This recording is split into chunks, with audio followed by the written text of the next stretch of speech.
a warm welcome to APIT Sri Lanka. On behalf of Student Services and APIT family, I would warmly welcome each and every one of you to this new journey, the big day that you're starting your postgraduate education. So, to start off for the day, let me introduce our person, the most important person that you will be talking to, you will be meeting, and you will be getting the support from to start the day. So, this is none other than Deshamanya Dr. Rohan Tatukorara. So, as always, he had been one of the amazing personalities who had been always supporting students, always supporting staff members, and to continue the platform, to continue the engagement, and to continue the learning. So he is currently the head of the postgraduate program in APIT Sri Lanka. But of course, in addition to that, he is a known personality internationally and nationally on this global platform as well. So he's currently the country head of uh, Cloak Track Sri Lanka, Maldives, and Pakistan. And then, of course, he was the former chairman for Sri Lanka Export Development Board and Sri Lanka Tourism Board as well, and for Satosa and the Commissioner General for World Expo in Milan. And in addition to that, he was also served in the United Nations for the last 5 years when he won the APJ Abdul Kalam Award for Leadership. And of course, in 2021, he is the Rotary International. He has been selected as a Rotary International as the People of Action Award winner as well. And having all these titles, a very humble human being whom you can always meet out and meet up for any support that you would want. So, having that introduction, I would cordially invite Dr. Rohan Tatukorara to start off with the welcome session. Doctor, over to you. Thank you very much, Kaushali, and a very good evening to you. Uh, Let me initially warmly welcome you to APIT, and uh, let me assure you that the kind of person that you came today is not the kind of person that you will graduate from, and that's our promise to you. The reason being is that the reason why you do a master's is not about whether you pass or fail. I mean, when you do masters, MBAs, everybody passes out. There's nothing called failures. But where the failure happens is if there is no change of the way you behave. And that behavioral change comes by the kind of rigor that you go academically in the subjects which you do, and then of course the kind of experience that you get from the faculty, because our faculty all are hands-on people who are actually working in companies. They are seeing how the pandemic has created so much of turmoil in the consumer's end, or in other words, the technical term we call in business is disruption. Consumers have gone through severe disruption, and that disruption has created us in organizations having to also do disruption to make sure that we stay remain relevant. So that's the experience that will come to you. And of course, thirdly, is that you will get together with a fantastic network of youngsters who are going to see Sri Lanka in the next years to come. So that's essentially where you will get trained in the next time period that you spend with us at APIC. So if I just remind you on and just um, take you through three things that's going to happen to you. Number one is that you will start getting uh, experienced academically with different subjects other than your core discipline. So you have project management, you have psychology, you have law, you have strategic marketing, you have subjects like HR. That's the first thing that you study, and secondly is of course the faculty that will give you some hands-on experience, and third, once again, is this network that you get. So these are the three things that you guys are going to get exposed to in the next time period, and that is what makes you to change your behavior. So if you ask us what we are going to give you, is that we are going to make sure that the person you come here is not the person who go out. Now, Whilst I say that, I need to also ask a very clear recommendation and a piece of advice that I have to give you is that if you're going to spend this next 1 to 1.5 years in this master's program, please make sure that you allocate time for this. You must spend time, you must understand that this is what you are going to do for your future for the next 5 to 10 years. Get the best out of it, come to class, and then discuss and talk with your lecturers. uh, you know we will talk to you online and we will talk offline. That's how we work, because the people who teach you all are not just professionals in their own discipline, but they love sharing their impact with you. We got the best names in the country for you to teach you, and to guide you and to mentor you. So you have to give the best out of it. So please make time, and you will listen to Dr. Bharati from Staffordshire, who will be giving a very important message on why do you say that MBA is to be read and not an examination that you pass out. Why do you call it that you have to read for a master's, be it a law, be it an MSc or a business administration. So whatever discipline you all are studying in, you have to read a lot, and she will explain to you what that means. So it's great meeting you all. I mean, it's actually fantastic that you all have selected this brand to be associated with you, and in the next 1 to 1.5 years, we'll make sure that we make a strong imprint on your brand, so that when you get out, your brand is sharper, and it will definitely make an impact to the organizations you serve. And through that, you will find yourselves getting into that boardroom, and to the organizations that you sometimes might want to switch to when you finish your master's program. So all the very best, stay safe, and we want to be connected with you. Before I hand over to Kaushali, uh, please, I want one help from you. Our weekday programs, as you know, we are capped it. We're not taking any more students. Our weekend programs also is capped, because we don't want to take any more students other than we can give that quality. There are two classes where there are about 5 or 6 students, which are a little bit more than what we had planned to get. So I would really appreciate if you guys can move to the Sunday class, because if you can go to the Sunday class, then you have about 20 in that class, so that you get some very good individual attention. So please, weekend batch, see if you can move. Maybe 5 of you like to go on a Sunday program. That will really benefit the team that's going to teach you. Thank you very much, Kaushali. I can see Thank you so our much, Doctor. I can see our keynote speaker already joined us. Thank you, sir, for Exactly. joining. Kaushali, over Warm to you. welcome. Warm welcome to you, Mr. Vish Govindasamy, who is going to Thank be you. talking Thank to us on an amazing experience shortly. So let's now listen to a message that is sent by our MBA link tutor from Staffordshire University, Dr. Bharati Singh. Rajita from our ICT department at the back end will be supporting me to play this video message on behalf of her. Rajita, platform's over to you.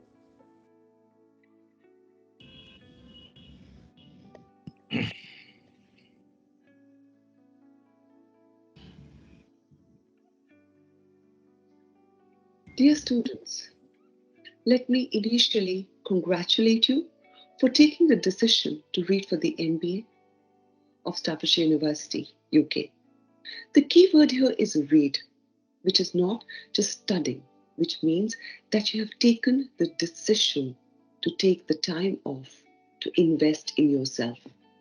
The external environment is continually changing, and in the current context, the world order has changed drastically due to the pandemic.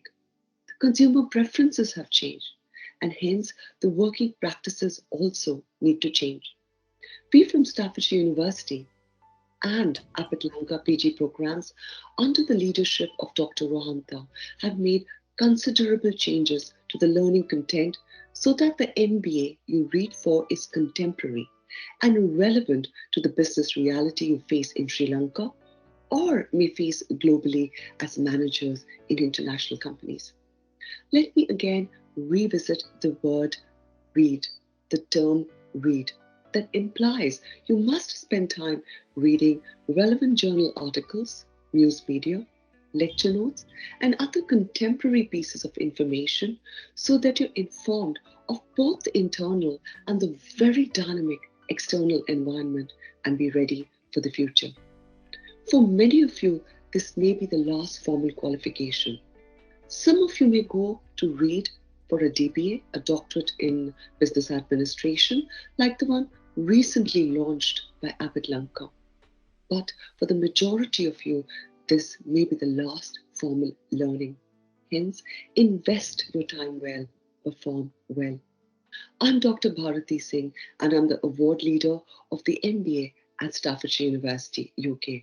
Hopefully, I will be teaching you at some point of your MBA journey. All the best again.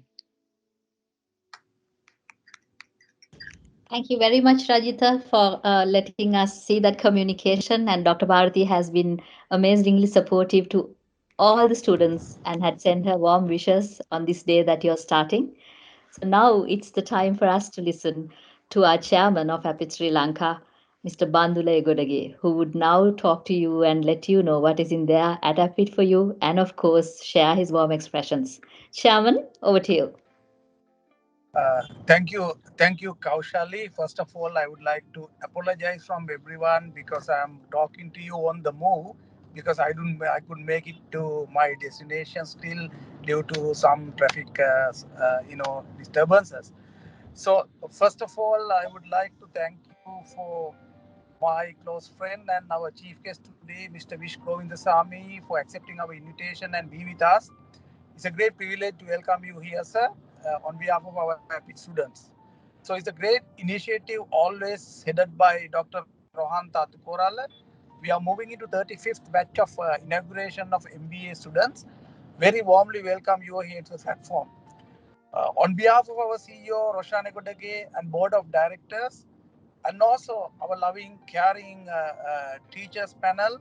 So uh, from my end, I would like to wish you for a great orientation first of all. Now, as you all know that APIT, that is why you have decided to come to APIT for your MBA. It's a milestone of your life. So I'm talking to all my dear parents, dear students. It is over 102 as of now. I can see on my device. So APIT, known as a quality education, as Dr. Rohanta Tukorala very clearly mentioned, and also our the guest who just spoke, Dr. Bharati from SU. We want we want all of to be beyond not only the academic excellence. We expect all of to be the leaders, and we want all of to be the well-rounded personality when we are leaving. You are basically the graduates. Now you are moving into the next step, the postgraduate. So I need that, for your institution, for your the personal capacity to enhance your knowledge.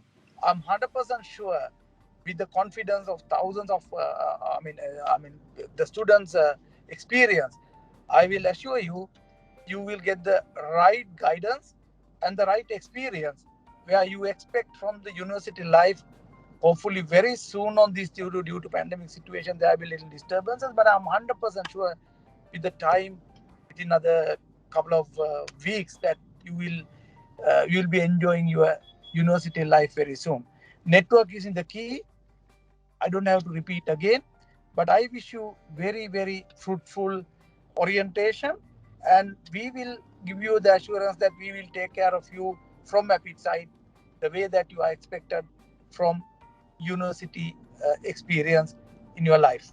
So thank you very much, Kaushali. Thank you very much, Mr. Govindasamy, being with us once again. I know you have a very tight schedule, but I know that you are also always saying that whenever I meet you, whenever I discuss, you are always committed for the development of the society all the time. But since you are currently you are the head of chamber So you have a different experience and responsibility to develop that business environment in the right aspect. So therefore, you are trying to give you advice for youngsters who is coming to the society and also the industry. So you are the right person to advise. Thank you very much, Mr. Vish Govindasamy. Thank you very much. Thank you. Over to you, Kaushali. Thank you very much, Chairman.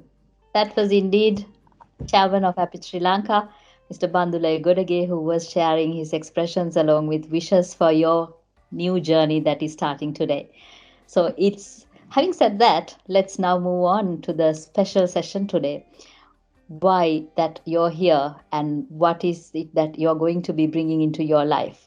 So let me hand over the panel discussion and the session to Dr. Rohantha and to welcome our chief guest for the day and proceed from here. Dr. Rohantha, over to you. Thank you, Kaushali. It's actually an honor to have such an eminent person to be our 50th um, guest speaker to be on the MBA Diary program. So we brought in 49 people from the chairperson of Unilever to the managing director of Nestle to the CEO of Hemas to the ambassadors around the world like UK, China, and today we are having the key personality who happens to be the chairman of the Ceylon Chamber of Commerce, who will be addressing us. He is the group managing director of Sunshine Holdings, a diversified conglomerate listed in the Colombo Stock Exchange of Sri Lanka. Prior to moving to Sunshine Holdings, he joined Waterville Plantations as CEO in 1997. Diversified Plantation Management Company set up a JV with Tata India, and Waterville consisted of a mature agri asset across palm oil, tea, and rubber, with a total extent under management in excess of 10,000 hectare acres and a large workforce in excess of 11,000 people. Before moving to Sri Lanka, Vish held several leadership roles in both finance and management in the educational institutions in the USA.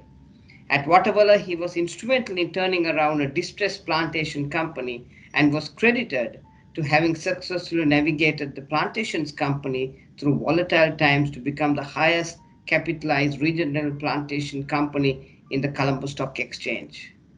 Further, his vision saw a company move away from being a monocrop to a diversified crop portfolio in palm oil and the rubber. And today, Sri Lanka, Watervilla is the largest producer of crude palm oil.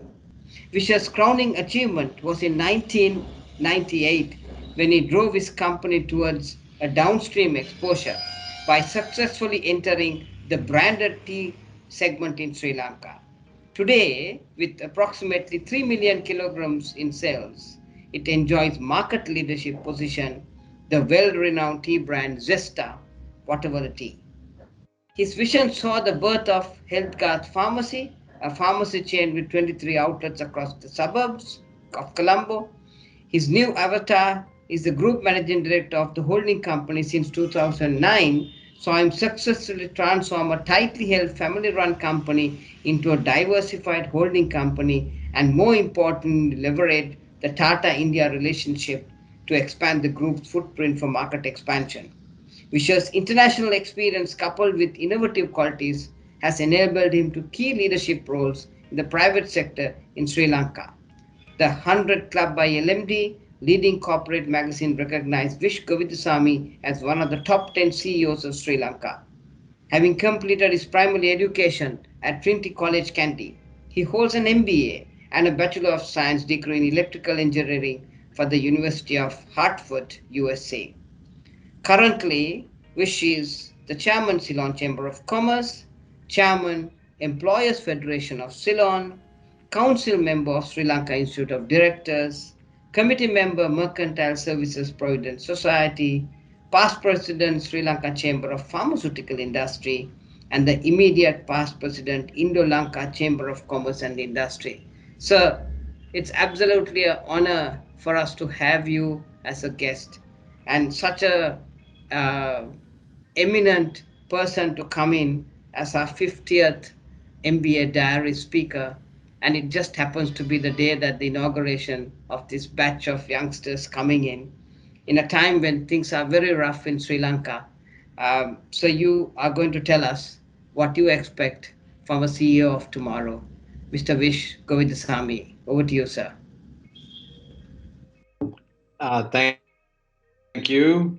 Good evening, ladies and gentlemen. I hope I'm audible.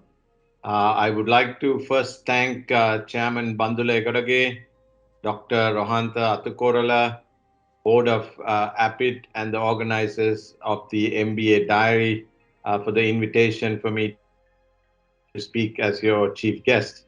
When Dr. Rohantha Atukorala sent me a message inviting me to do this, I didn't know I was getting into such a large affair, but I didn't know how to refuse him, but here I am.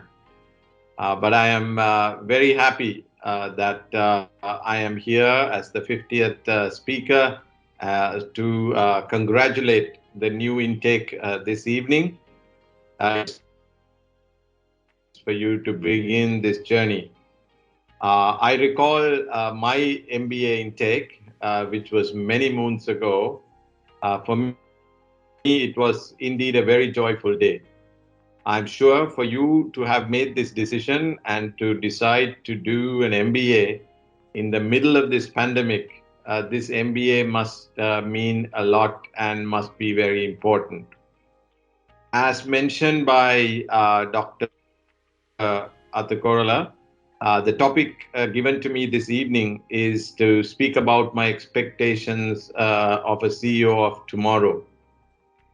To start off, what I thought to give you a small experience of my opinion in the best CEOs, two young people who I believe have been the best CEOs of their time. So I would like you to take you back to 1967. There is a small town outside the city of Kandy called Gampala, for those of you know. There were two young men, and they were aged 20 and 23, having already worked in a pharmacy in Kandy. Because at that age they had to go to work because the family needed their support. So they were working in Kandy, and both got together and said, you know what, we can either work like this or do something on our own and support the family even better. So they rented a small outlet, 800 square feet in all in Gampala town, and they went and borrowed 5,000 rupees as their seed capital. And if you really think of today's 23-year-old and 20-year-old, I don't know how many of them will have the courage to do that at their age. I myself have a 23-year-old. I'm not so sure if she will have the courage to do this and to open a shop. They worked night and day. I mean, there were no poor days, there were no Sundays, there were no holidays, there were no vacations, there were no weekends. It was 7 days a week, 20 hours a day. They hardly slept, but that was the growth. All right. They grow so fast that at that time when everything was being nationalized in Sri Lanka, the entire pharmaceutical business was nationalized, and it was called State Pharmaceutical Corporation. And somebody saw the energy in these two individuals and awarded the distribution of the State Pharmaceutical Corporation's products to the entire country to these two guys in a little shop in Gampala, because they had the network and they had the connection to all the doctors, and they were just so hardworking. 10 years later, they opened a flagship store in Kandy, in um, Colombo Street in Kandy. What I call a superstore, where you would find anything under one roof. And there was pharmaceutical, there was electronics, and this is 1977, when everything was being liberalized, and anything imported you would find under this store. And the word department store was not even invented then. So today you would call that a department store. I call that a superstore then. They grow so rapidly thereafter, and they became the second largest importer distributor of pharmaceutical products. And not so recently ago, a few years back, they celebrated 50 years of existence. And who are these two people? They are no different than my two elder brothers, who were the founders of Sunshine Holdings as you know it today. And recently, you would have read, we have made it to the most admired companies list. Uh, so, to give you why I told you this story is, what does it take to do this for the two youngsters? What did they see? One, I thought, is the positive attitude. Any CEO must have positive attitude. And they also had the attitude of never giving up. And nothing was not reachable or nothing was not possible. And I can go on and on and on. So, as far as I am concerned, what to expect of a CEO of tomorrow primarily is to have positive attitude. I used to have a professor, Dr. Richard Donovan, a nice elderly Irishman who taught me electronics during my undergraduate electrical engineering degree at the University of Hartford. And he used to every day tell us, guys, all I want you to do, if you don't do anything, he used to say, learn how to learn. If you have a notebook somewhere, write it down. Learn how to learn. He said, books and exams will not be the reality when you go to work. He always said, you need to know where to look for the solutions and answers. And that's what he meant by learn how to learn.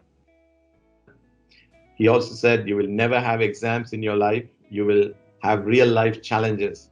You will have to make those decisions, and you and only you. He said, so for God's sake, I ask you, learn how to learn. And he also used to always tell us, don't ever stop asking the question, what if? So, you need to keep asking yourself, what if, right? If you keep asking those questions, what if, it just makes you, question yourself and say, what if I do this? What if I don't do this? Or what if I do it this way? So that's what, makes good CEOs. So as all of you know, COVID-19 has completely reshaped the way we do and look at our businesses. We have had to adapt to new operating models and look at, alternative processes. Our future lies beyond this pandemic, and we cannot be static anymore. It's very, very dynamic. The future CEOs will have to look at strategies that will drive mostly human centered mindset. And that would mean to innovate new processes through leveraging of data and cutting edge intelligent technologies. Ladies and gentlemen, future is all about data. You will make decisions based on data. You will agree that any challenge that a new CEO will have to face is going to be that much more difficult than what I, as a young CEO, faced.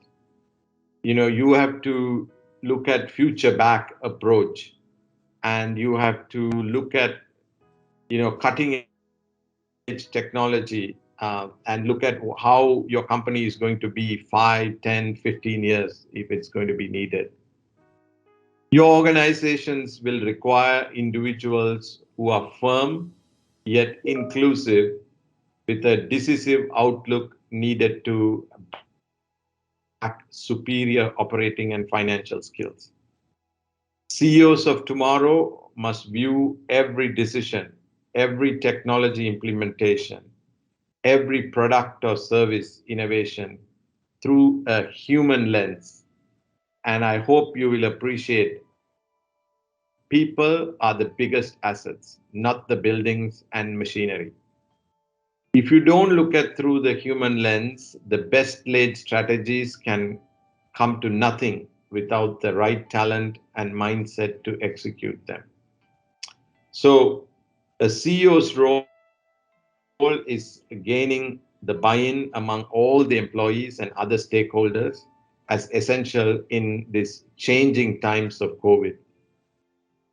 First of all, you must understand the stakeholder needs, and the motivation will become great importance. You will get people on board to drive performance and align them around the goal, and you will have to create value and change. CEOs must be strong to draw communication and influence strategies. They must be able to identify and plan for detractors. There's always detractors in our lives where there are concerns that could create resistance and can become channeled into something positive in order to achieve concurrence.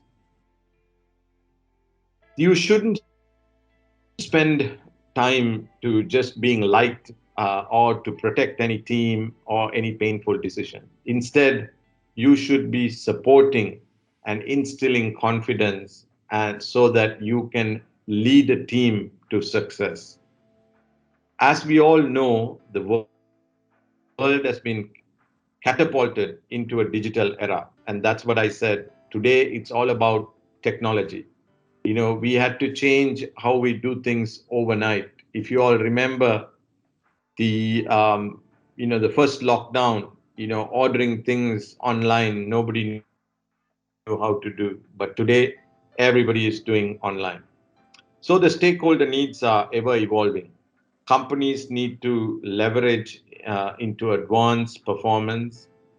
The CEO must be able to adapt, and that is key.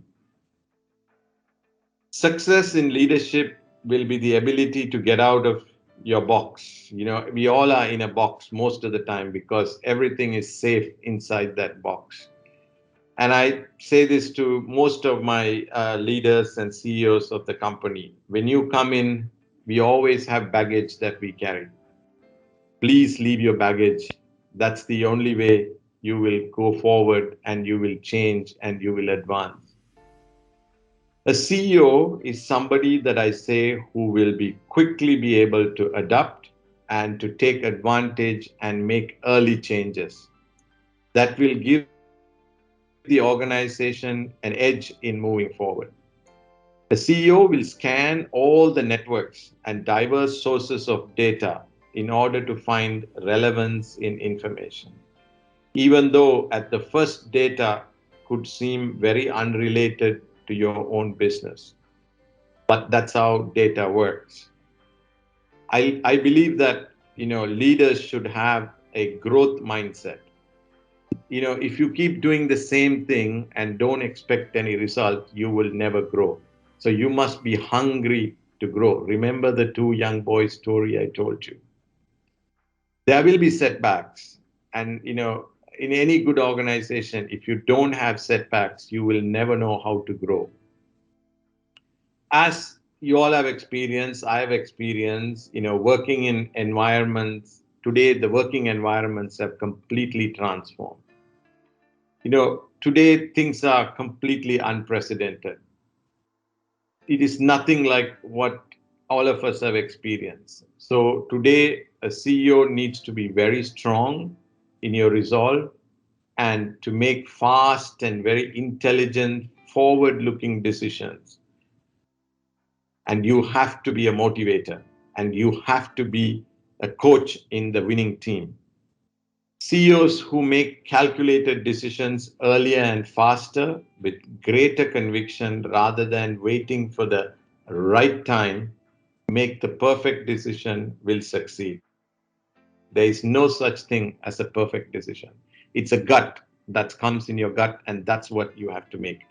You have committees and committees, nothing will work. Sometimes you have to make that decision from your gut. What I want to emphasize today is that it is important for CEOs to take fast, calculated, and move the organization effectively forward. I spoke about digital transformation. It has given way to high level of scrutiny among stakeholders, where there's going to be a lot of growing demand for transparency. The future of the CEO's role will be challenged in different mindset. CEOs who raise the bar around themselves with building strong teams and focusing on performance and talent rather than being comfortable or being loyal to your company. No longer, yes, loyalty is important, but you need to focus on performance, and you have to always believe in moving the organization forward. So in this digital age, it is the CEO's responsibility to ensure that the organization is looked at trustworthy, reliable, your products are reliable. You must give very careful consideration. I started off by saying give the human impact and every technology a wide scale of deployment. As a CEO, the prerogative to pay attention to building trust with stakeholders. It is only then the organization will be able to reap the full benefit with things like artificial intelligence and data science. So let me stress and reiterate that a new post-COVID CEO must possess courage and resolve to address these needs of change. So all of this effort affords a new opportunity to build a better business and a better world, embracing the ability for a diverse workforce to perform optimally, building a trust and confidence with an outsized impact on perceptions and value for the future. So thanks to digital technology, today I speak to you from Cochin in India. If not for this technology, I would have had to make a choice of either to address you or to be in India. Today, I have accomplished both. I think I have said a lot for you to take home and digest. Have a great evening, and I wish you all the very best. Thank you, and God bless.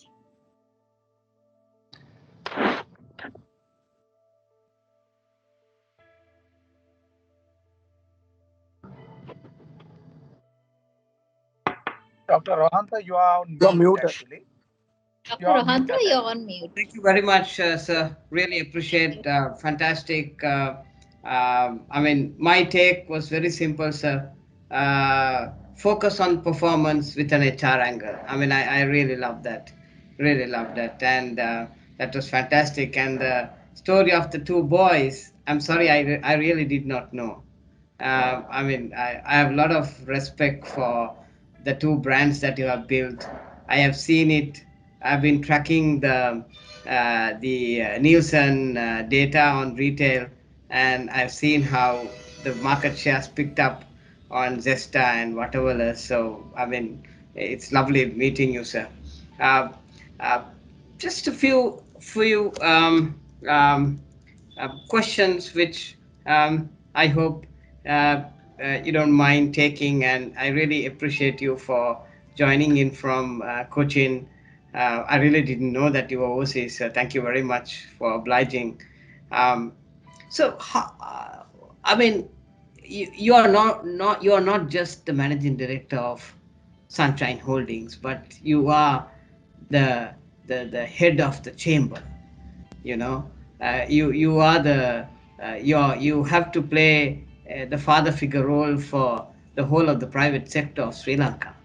uh, so how do you deal with this issue of policy inconsistencies, the what we see so much in the marketplace, and given that you have such a strong track record of planning and delivering performance, and your results very clearly tells you how organized you are, how strategic you are, but how do you deal with policy inconsistencies, sir? Um, Dr. Atagorla, it's like this. Policy inconsistencies is something that Sri Lanka has tolerated for a long time. Unfortunately, you and I won't tolerate that in our own businesses. right? Because we plan for 3 years, 5 years, 10 years, but those things are becoming shorter and Sir, shorter. Can you hear me? I lost you, sir. Can you hear me? It's coming through all right for us, sir. Please carry on. Okay. You're Maybe. perfect, Vish. Yeah, yeah, can hear. Okay. Yeah. So what I was going to say is, today our planning sessions are a lot shorter, and especially with COVID, things change so rapidly. But I don't know if you saw my interview at the LMD. They asked me the same question, and what I said was, we as the business sector need to speak to the various governments and various party leaders, etc. And we have to ask them, am I clear, or is there something going on? So done, sir. I'm okay. I You're mean, coming through right. yeah. Go ahead, Okay. sir. Okay. Okay. So what I was saying is, I propose that we speak to the different leadership, the different governments. It is so that in Sri Lanka, every 5 or 7 or 10 years, we have successive governments changing. But we, the private sector, we, the business sector, must come forward and propose that, some very important strategies, etc., that there is a buy-in from everybody, right? So that those particular things don't change. And I gave an example of Malaysia. Malaysia, they too have governments change, but they have certain strategic initiatives that either governments don't come and meddle around with it, because they have all agreed over time that these are strategic and they don't meddle around with it. For example, they have a digital city called Putrajaya, right? Successive governments have come, nobody goes and meddles around there because it's a city called Putrajaya. Sorry, it's called Cyberjaya. They call Putrajaya is the capital. Cyberjaya is the digital city. So there are companies around the world who come and do business there. And the promise that has been given, whenever that was given, whoever the government is, whoever the ruler is, nothing changes in Cyberjaya, right? So the companies don't care who is running the country or who's governing the country. If want to come and do business in Cyberjaya, that's it. They built a new city called Iskandar, which is close to Singapore, something like our port city. Same. Everybody agreed this is how it's going to be there. So I think it's time to mature and agree on some of these things. And I think we as private sector, chamber, professionals all have to come together and agree on some policy consistencies. Otherwise, Sri Lanka will be where it is forever. We will never be able to move up. But it's a work in progress, Ranta. It's a work in progress. We have to, it's one thing is to complain, one thing is to do something about it. So my suggestion is, we have proposed this, and I think people are listening, and we have to work at it. So, I mean, I remember when Watola plantations, the privatization came in 1992, it was 100% tea. But then, of course, with your leadership, right now it's about 50% because you have so beautifully diversified into so much of other industries, which is a real case study of what privatization brings in to a state asset. I mean, it's a real case study. However tough it is, like you said, we have run through the mill and we have got it going. So, what is your view of the fertilizer issue, where decisions are taken not on data points, which you very clearly identified in your future CEO's role. So, what's your view, sir? And Ravanta, you're putting me on the spot and asking me all the difficult questions. Well, I will tread through this very carefully. So it's like this, right? Fertilizer, whether it's chemical or organic or etc., it is something that is required, right? So I'm not going to point fingers. Whoever took the decision, and I believe in a simple rule: you first comply and then complain, right? Whether you and I like it or not, today that's the law of the land, right? So we first comply, right? Because just shouting every day is not going to do anything. So what's the alternative, right? So now there are alternatives being brought. So we need to go through the alternatives, and best thing is to, again, like you said, prove it through data, right? Unfortunately, it may be a very costly exercise, but then at least that's what it'll take, right? Um, for me, more than anything else, I think the issue is in the communication, right? Even any difficult decision can be communicated very well. So if there is so much confusion in this room today with people who are going to do the MBA doesn't know why, can you imagine the poor farmer who is illiterate, right? Doesn't know why this was taken, why the decision, and what's the ramification. So if there is a very good communication put in place, maybe things would have been a lot better. I mean, even in our day-to-day lives, think about it. If we all communicate a little bit better than the way we communicate, even with our own families, with our own kids, with our own employees, communication is key. So I'm going to leave it at that, and hope things will get better. Yes, yes, I'm. Thank you very much, sir, for that answer, which I really like what you said. First comply and then complain. I suppose there are some times when you have to see how best you can do with your resources, and then you go back and say, let's see what changes need to be brought in. So one question that I have have is, which I find it difficult to actually kind of come to terms. I hope you can help me on this one. Now, all of us are working for private sector companies which are profitable. Uh, but then, our country is bankrupt. I mean, that's the truth.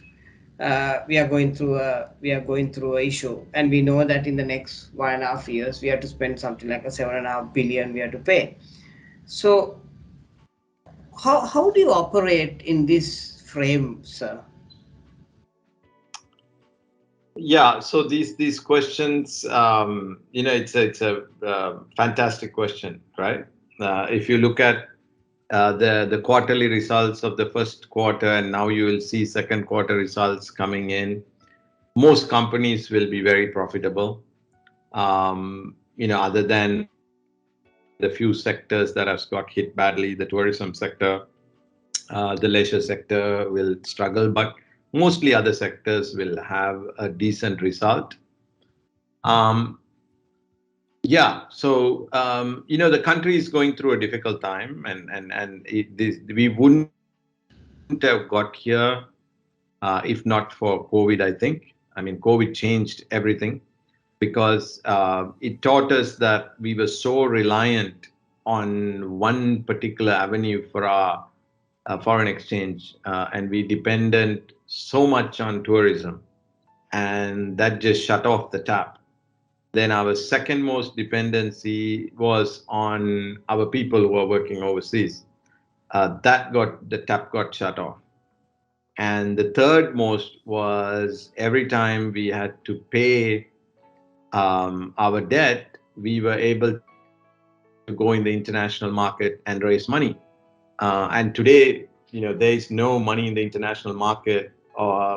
because of the COVID and because of our country rating, there is no takers for our bonds. So we have closed all 3 or 4 taps that we have had. And if we were the only country going through this, then there would have been others to help. But you look at every country is going through the same thing. Every country's tourism is badly hit. They've all had to help their people, their workforce. So we are not the only one. So people have to help themselves before they could help somebody else, right? And thank God that countries have worked together and at least made sure they have shared their vaccine. So at least we have had a decent vaccine.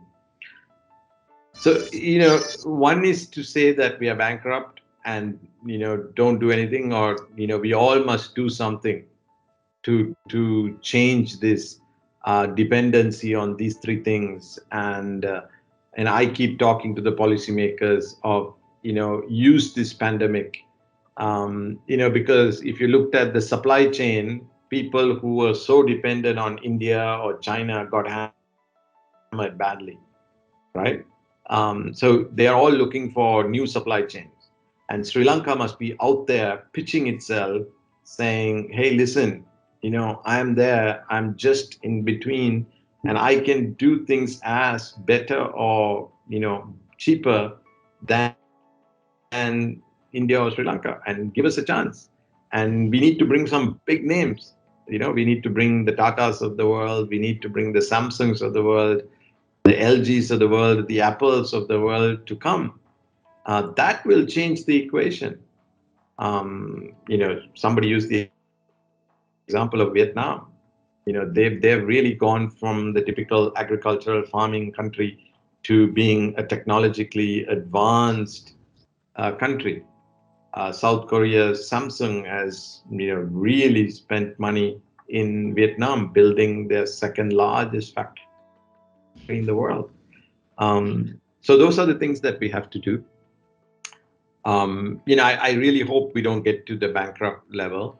And I think they are doing few things, and hopefully some of these friendly countries will come to our rescue and we will be able to move forward. But as individuals, we also will have to tighten our belts big time.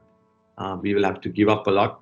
I know we have given up a lot. It's easier said than done. But these are difficult times. So we have to, face it. So I was listening to Virat Kohli this morning, and he's saying, when things are not going too good, it's sometimes tough to have a positive outlook. So I mean, he's going through a bit of a rough patch. So, what is your honest advice to a youngster? uh, you know, studying for an MBA, who is saying, I'm going to equip myself with a new skill set other than what I have specialized in. I'm going to learn from people who have done it before and see how I could do a little bit more better to face the pandemic stronger. What's your advice to a youngster, sir? So the advice to a youngster is, we all have a couple of choices, right? When things get difficult, either we give up or we say, you know what, this too shall pass and I'm going to move forward, right? And I always took that attitude. You just need to move forward. You need to march forward, right? Because it's like, when there is a 5,000 meter race, you'll see the guy who is running in front, right? The moment he turns back and looks, there's trouble, right? Because you don't want to do that. You just keep moving forward. You just need to chug along, right? And you have to use all your resources. See, one is to, people can say, how do you move along? And what you do is, when things are good, you develop what I call an amazing network, right? And that's what you tap. You tap every resources that you have, and that will make you go forward, right? So, it's like, when you have a punctured tire punctured car in the middle of the highway, and if you didn't have a spare wheel, right? I mean, these days they don't have spare wheels; they have run flat tires. But to show my example, if you didn't make sure you had a proper, spare tire, you're going to be stuck. So you always make sure you have a spare tire. You have alternates. So when you're doing well, you build those things, you see, and don't ever burn your bridges. You must be able to walk through those bridges that you built. People have a habit of burning the bridge so that you can't walk back. I hope I'm making sense, right? Yeah, Your very, contacts, very, very. networks, you must keep building when times are good, not when times are bad. So when times are bad, you reach out for help, and there'll be plenty to help. So, wha- tell me what, I mean, you run a family organization, but now, of course, it's a conglomerate. Professionals are running it. Uh, I mean, what really makes you tick? What really gets you to say, I'm going to work again tomorrow? For me, it's the thousands of people who work, who depend on my decisions, not only just those people, those families, those children, and I feel I owe it to them to get up every morning and do what I have to do, so that there's thousands of families who will cheer, go to school, wear good clothes, have a TV, all that. And that's what inspires me, right? That's what inspires me. And I truly enjoy seeing people doing well. People who join, practically with nothing, and suddenly their lifestyle has changed, and they're somebody in society, and, they move up. That gives me great joy. And that's what ticks me. So, I mean, actually, it's lovely chatting with you, sir. I mean, I know a lot of people will shy away from becoming the chairman of the Chamber of Commerce because you have to take a larger role, and sometimes it has a lot of conflicts with the company that you work for. But of course, I know how many people have questioned me when I said I will be chairman of EDB or Sri Lanka Tourism, because ultimately, you have to take those very unpopular decisions, and you're alone. There's nobody else to support you. You're out there. I mean, it's lovely, sir, to have you as our 50th speaker with so much of wisdom, which you can only pick up when you talk. My final uh, question to you, sir. Sorry, before I ask my final question, do you have a mentor or a coach? Yes, I do. I told you two of my elder brothers. One of them is my coach, mentor, father figure. I lost my father when I was 7 years old. So it's all been one. And I truly trust and learn every day. So, eh, if you have to give some advice to young Vish Govindasamy at 21 years, what would you tell him? Go do everything what you did. Don't look back, right? Nothing is stoppable. Just enjoy life. Be honest. Be honest to yourself. Be honest to everybody else. And life's a journey. Take it as it comes, right? And enjoy every day. And in the process, don't hurt anybody. That's what I would tell. Thank you very much, sir. I know you have another engagement at 6:45, but you stayed back two more minutes more. Thank you so much. I really didn't know that you were in Cochin. I would have waited for you for next week when you came back, but All being right. you said you take it. Ladies and gentlemen, the chairman of the Ceylon Chamber of Commerce, the managing director of Sunshine Holdings, Mr. Vish Govindasamy. Thank you, sir. Appreciate. Thank you so Dr. much. Rohanta, Dr. Rohanta, Wish you sorry to the very disturb you best. again. With your alignment, may I invite, very humbly invite Vish Govindasamy to meet our students when they are in live class sessions, because actually I know you very well, but it was amazing story, and the tone that you set up in the practical way. It's amazing, Visha. I mean, I know you for a long day, long time, but this was amazing. I must say that with the permission of Dr. Rohanta, I think we should invite him for the practical sessions with our own MBA students. In my view, so I hope you will accept my invitation, sir. My pleasure. My pleasure. Sometime soon. Thank Thank you, you, sir. guys. Have a great evening.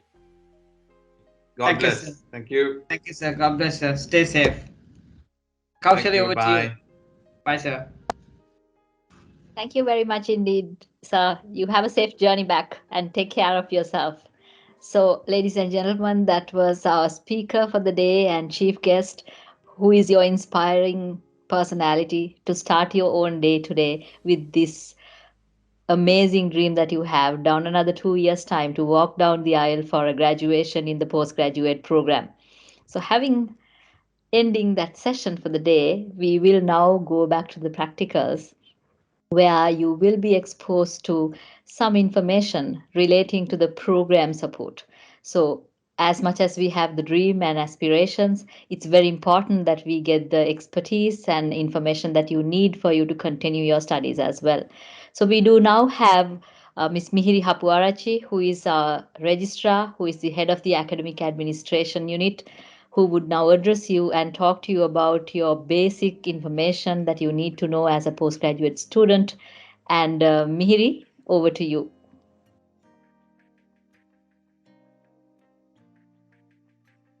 Kaushal, give me a. I am having a issue with my machine.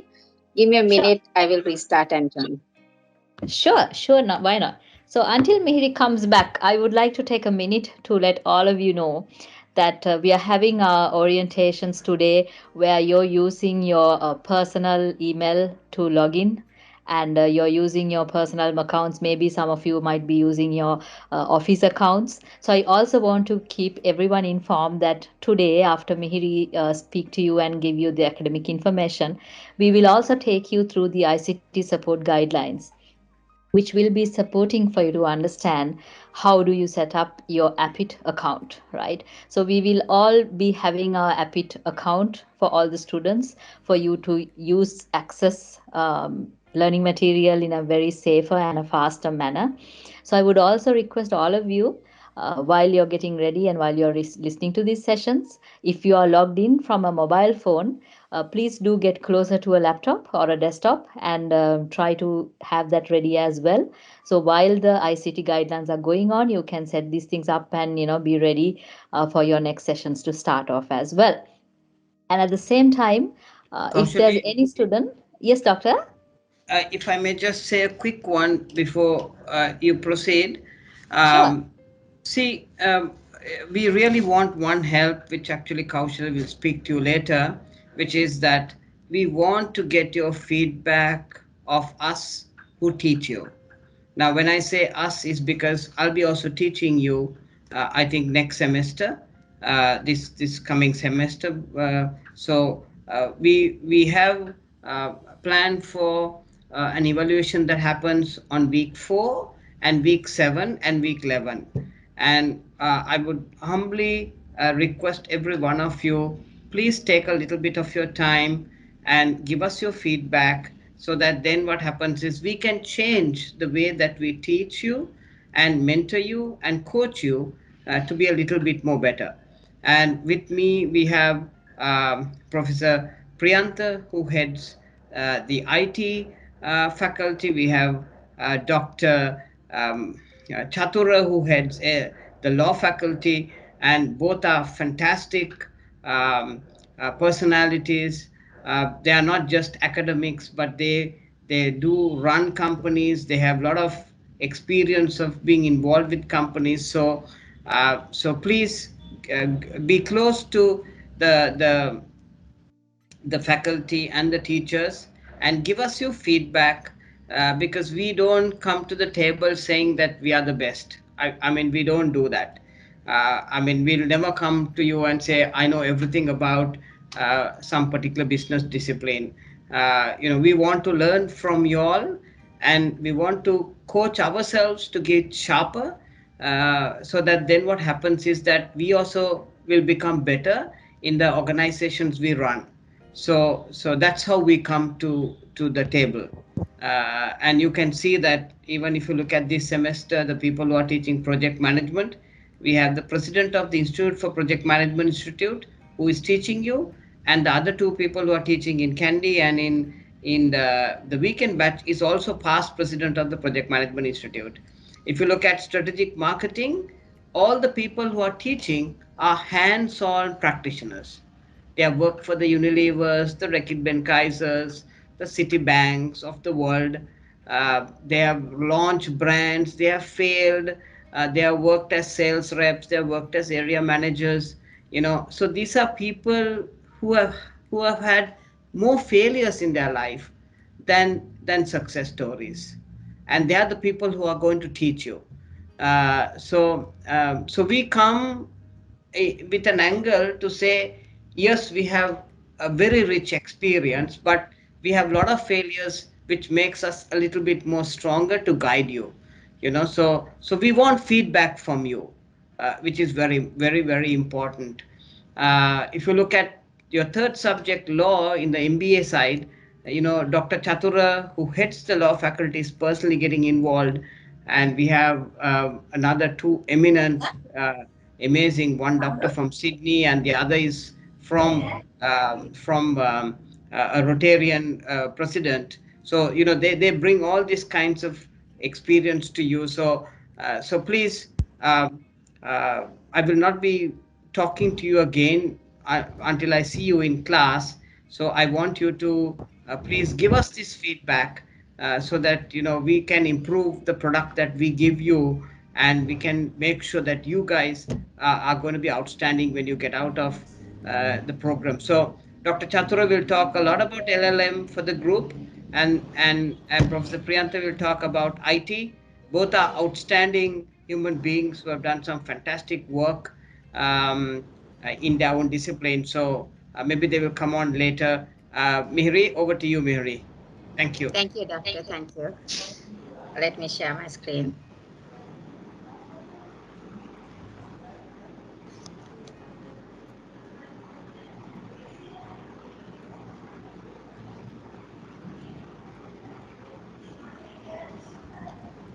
Hope,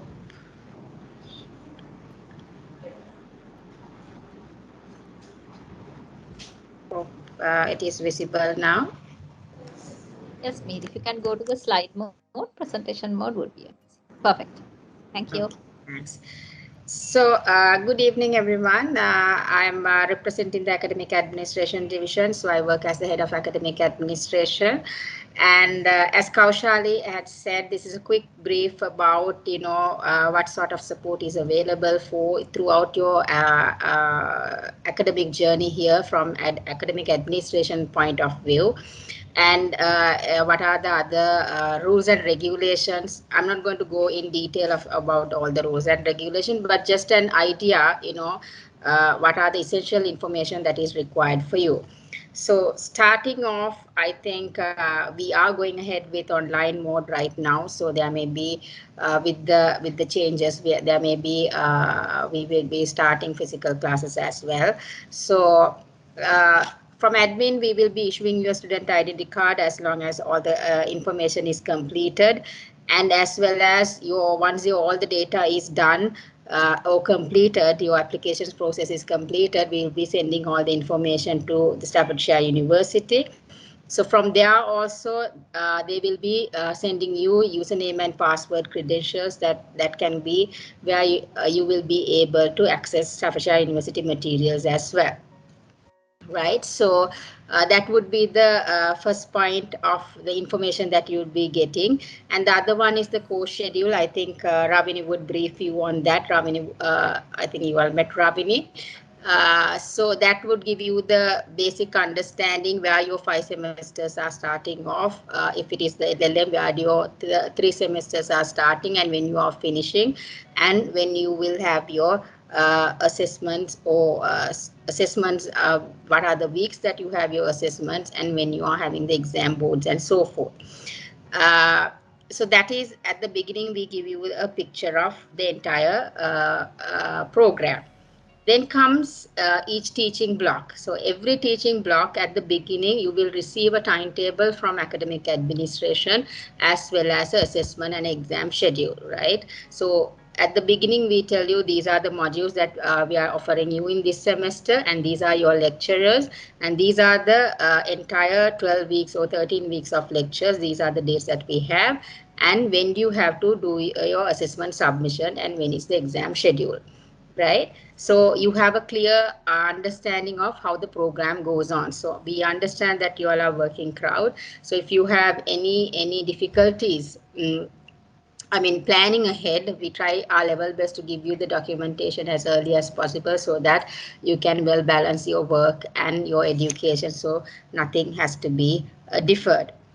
Uh, then with regard to information side, as Kaushali just mentioned, so at the beginning you need to have certain information in your hand.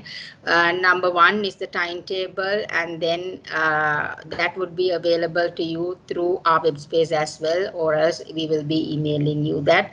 For the moment, you don't have to worry about the access and all that. We will be emailing all that.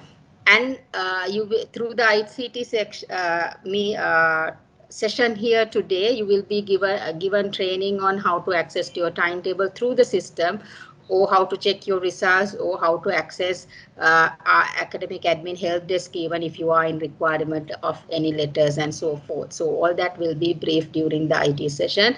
What you need to know is what are your credentials to access those systems. So that would be covered at the IT session.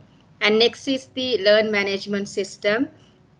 Again, you will be briefed on that during the IT session. What you need to remember is that all the teaching and learning material will be uploaded into this learn management system, or we call LMS. So everything will be online. You will be giving access to this portal where you can download your material or video recordings and so forth. Whatever the material that lecturers are uploading, you all can view those things. So after today's session, everybody should be able to access to the 2 modules that you are studying for this semester. And we are going ahead with online submission. Even pre-COVID period, we were using LMS and the submissions were 100% online. We don't do manual or hard copy submissions.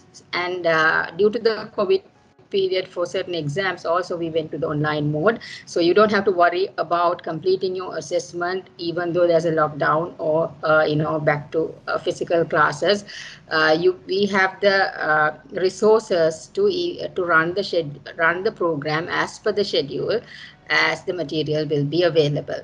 And the next one is APIT email account. So here forth, all formal communications will happen to your APIT email address, which will start with your student number, CB00, and another 4-digit number. So make sure that you get access to that. And I know too many email accounts can, make while you are working, your office email address, personal, and another one from APIT would maybe too many email accounts for you to manage. But if you want it to be forwarded to your personal email address, you can get that support also from IT and get it sorted how that emails get forwarded to your personal accounts of your office account. But any information that you send to us, it has to be from the APIT email address, and any communication that we do also, you have to do with the APIT email address. And that CB number and the credentials will be anyway required you to log into any of these systems as it is linked to your student ID and your APIT email address. And so modules, I'm not going to go in detail. Your award coordinators within the day, I think the last session, you will be briefed about the modules and the number of assessments and so forth, all that. But what is important is that you all have to cover 180 credits. So you will have the subjects. The module weightages are given here. Either it's a 15 credit modules and a dissertation or a thesis at the end. You need to complete all that, and then you will be able to gain 180 credits. So if you to work commitment or any other reason, if you stop in between, there will be interim qualifications given. But what we encourage you is to, since we give you a plan, MBA and MSc is 18 months program, LLM is a 1-year program, so you can manage your schedule with your work life, and see how well you can continue with this program and complete within the timeline. Graduate requirement, as I said, you need to pass the given subjects, and that will make you you can achieve overall 180 credits. So in the end of the program, you will be having 80 credits, and pass mark for each module is 50. So overall, as long as you have 50 marks, you are passing this. But then your classification, you can go for the higher classifications like merit and distinctions, depending on the marks you get individually for the modules, as well as your overall grade. So if you have scored something above 60, your overall classification for your master's program would be a merit pass. It would be MBA with a merit pass or MBA with a distinction, similarly MSc and LLM as well. But anybody who is passing all the subjects would be entitled to a postgraduate qualification, which is MBA, MSc or LLM, based on the join. So there are other award regulations as to how to calculate your final classifications and how many credits you need to achieve before you do the before you start your dissertation. So all that is available in the Staffordshire University website. So after this session, I will be mailing this link to you and give you a brief understanding of how the classification works and what needs to be completed before you start your dissertation as well. So there is a credit requirement to start before you start your dissertation. So in detail, rules and regulations I'm not going to discuss here, but I will send you an email. So wherever you have clarifications, please feel free to reply to that mail, or I will share my number as well. So if you need any clarifications after this session or within the first week, you can get those things clarified, or whenever that clarification is required. So as I said, you will be if it is the LLM program, your coursework will be completed within 8 months. If it is the MBA or MSc, your coursework will be completed in 12 months, and then you will be starting the dissertation. So overall, either it will be 18 months or 1 year, depending on the program that you have joined. But if you are if you are taking a break, there are a set of rules and regulations that is applied, whether in between, whether you can take a semester break or not due to any work commitments. So my best advice is to go ahead and complete, within the stipulated timeline. Moment you deferred, I see students are struggling to complete and come back and go ahead with the program. So best advise it at a stretch to complete, but due to an unavoidable circumstances, or you get a foreign employment, or you have to work out some other engagements, please, prior to deferring the semester, please discuss with us so we can together decide how well you can complete your program without major delay in completion. So those regulations are also included here, and I will be sharing this as well. So the other two critical regulations, that is coming under with regard to your marks is one is the academic conduct. So academic conduct will say what kind of expectation is there if you are submitting your assessments, what kind of referencing need to be done, how do you give authenticity to the work that you are producing. So that kind of rules comes under academic conduct. So that will also be shared if otherwise there will be set of penalties as well involved if that academic conduct is not maintained. And the other thing, other procedure is what if you could not meet a deadline. So as I said at the beginning itself, we are sharing you the deadlines. This is the assessment week, this is the exam week. We are sharing the deadlines, but if it get clashed with your work commitment or your due to a medical reason or unavoidable reason, if it get clashed and you couldn't do submission, we have this regulations called extenuation circumstances, where you have to explain yourself and say due to these circumstances I'm unable to attend to this assessment. So in that way your attempt will be safeguard, right? So that regulation also I will be sharing with you. You don't have to go through everything, but what you need to remember is due to any difficulty, if you are unable to meet a deadline, please talk to Ms. Ravini or myself or anybody within the admin department and get the clarifications as to see, I have this difficulty, I would not be able to come for this exam, what can I do, so that your attempt would be safeguard, and next immediate available opportunity you can come and do that assignment or that exam and complete it. But if you don't properly inform your attempt will be gone. So what I encourage is that always, if you are deferring a semester or if you are deferring an assessment, you can't do it ad hocly. You have to write to academic administration, where we, on behalf of you, we can write to the university and get that approval, so that your attempts and your course duration can be safeguarded. So those are the other two regulations that you need to remember in relations to, not to remember per se, what I'm saying is please get in touch with us if you need any clarification on that, and I will be also sharing this information to you as well. So this is my contact number and my email address, and if there's anything, please do contact. So how the regulations, links and all that, as I said, I will be sharing with you. And the course schedule you will be receiving from us, and the timetable you will be receiving from us. And for the moment, that would be sufficient for you to join.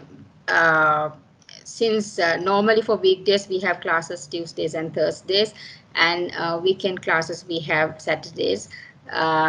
So the schedules will be shared to you. If you have any issue with the schedules, please do contact us. And after the ICT department, ICT session as well, if there are any clarifications, please get back to us so that we can sort out those issues at your earliest, and then make sure that you have access to the information. So I went it quite fast because you all had so many other sessions also coming up. But I have about 5 minutes if there are any questions, any regarding to the schedule, timetable, or how to access anything. If you will have any questions right now or after the session, even I will be available. But is there any clarifications that you need to ask anyone? I can't see all the hands.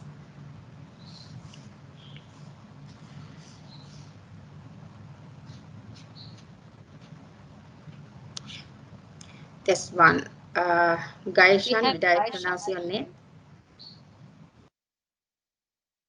Just go ahead, Gaishan. Yeah, can I know if you're getting two IDs, one for APIT and one for Staffordshire, or is it just one ID, one for APIT? One for APIT, but you will get now the identity card will have a student registration number given to APIT. At the same time, you will be registered to the university, so you will receive a university ID number as well. So you need to remember both the, I mean, you need to have both the IDs with, not IDs, ID numbers. ID, of course, it will be only APIT ID, but Staffordshire University registration number is something that you need to remember. If you are logging to their Blackboard or the e-resources as well, their credentials will be linked. And if you are writing to the university also to any matter, you need to indicate the Staffordshire University registration number as well. So you will have two numbers, but one identity card. Right, thank you. Okay. Anyone else? There's another. Go ahead. I can't see the name because there is. Hi, ma'am. So I just want to know if I want to change for a weekday class instead of weekend class, how can I switch it for the weekdays class instead of the weekend class? So if you can send us a request, I don't know whether you have already received the email addresses from APID. I can see your CB number, but if you, after that, if you send us the request, we can change you to that particular batch and we can inform you. So it's a batch transfer, which the admin can do. And then we can share the relevant timetables related to that. So All right. immediately, if you have made the decision, immediately let us know so that we can do the transfer. So, ma'am, whom should I email it my decision to? You can, I don't know whether Ravini's email is there, but you can share to my email address. I'll put it in my email address in the chat. All right, ma'am. Yeah, it's already there, ma'am. Okay, right. So you can Thank you, write to me. Okay, ma'am. You're welcome. Anyone else? So timetables will be shared, not to worry. The course schedule will also be shared. So you know when the semesters are starting and so forth. And once the timetable are there, also if there are any clarifications, please get back to us so we can sort them out as well if you have any issues. Viri, Assessments, yeah, yeah. maybe just see whether there is anybody who would like to join the Sunday class from the weekend, so that then we can we could give much more stronger attention, please. Right. So this is the so our weekend batch all this time was only on Saturdays, but because there's a demand, we are starting Saturday Sunday classes as well. So there will be a one batch on Saturday, another batch on Sunday. So if any of y'all want to change to Sunday again, let us know so that we can balance. And because of the number of students are high, we thought to have another class on Sunday as well. If any of you want to transfer to the Sunday class, please let us know so we can do that as well through an email. If you indicate your interest, we can do that. We want to, the whole objective here, Mihiri, is that we want to make sure that there is only maximum 35 to 40 students in a class, so that then we give very individual attention. So that's the whole purpose of it. And Mihiri, can I allow you to champion this particular task? And uh, yeah, thanks. Yes, doctor. So anybody who is interested in that, so we can balance and give that learning experience to you all, rather than having a large class on Saturday where attention would be less. So we want to have small classrooms. That is Dr. Rohanta's idea of to have more learning environment. So anybody who's interested in joining the Sunday class, please do let us know so we can do that change as well. So I think my time is up, but please do write to me if you have any clarifications when I share the rules and regulations. Also, if there are any doubts, please get back to me. And closer to the dissertation, I will again have a chat with you all to talk about the rules related to how to start. I mean, how many credits you need to achieve to start off the dissertation, and when you will be completing, and when is your graduation, and all that timelines I will be sharing. But as a reminder session, let's hope to meet you after maybe mid of your 18 months, or if it is LLM 6 months time. But please do write to me if there are any clarifications with regard to any rules or regulations, which I will be happy to clarify and help.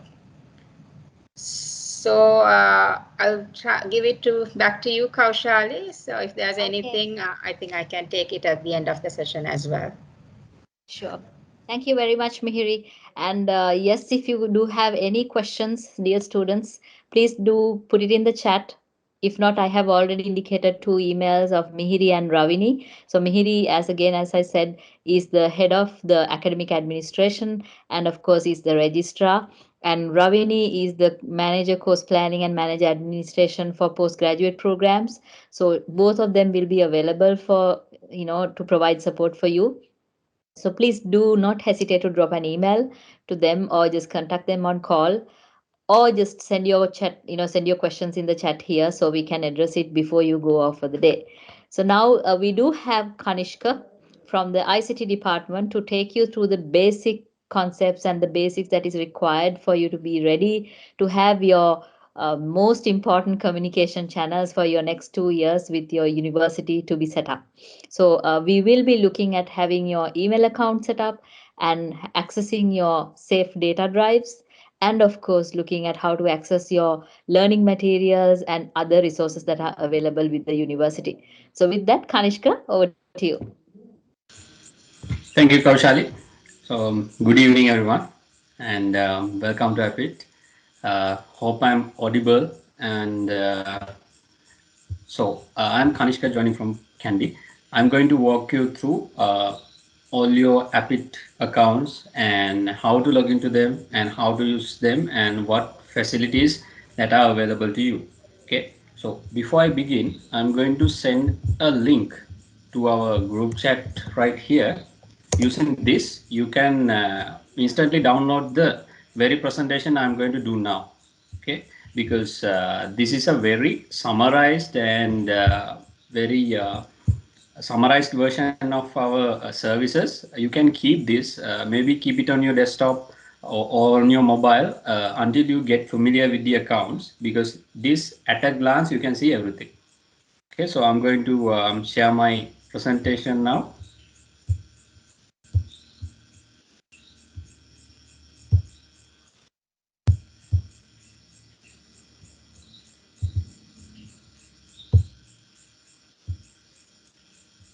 I believe it's visible.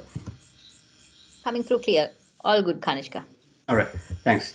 So here, as you can see, basically you have three types of accounts. Okay, so Apit student email account, Apit web space account, and Staffordshire account. We call it the SEO account. Okay, so these are the accounts you have. Using these accounts, you will be accessing set of services. Okay, you can see. So this slide has it all.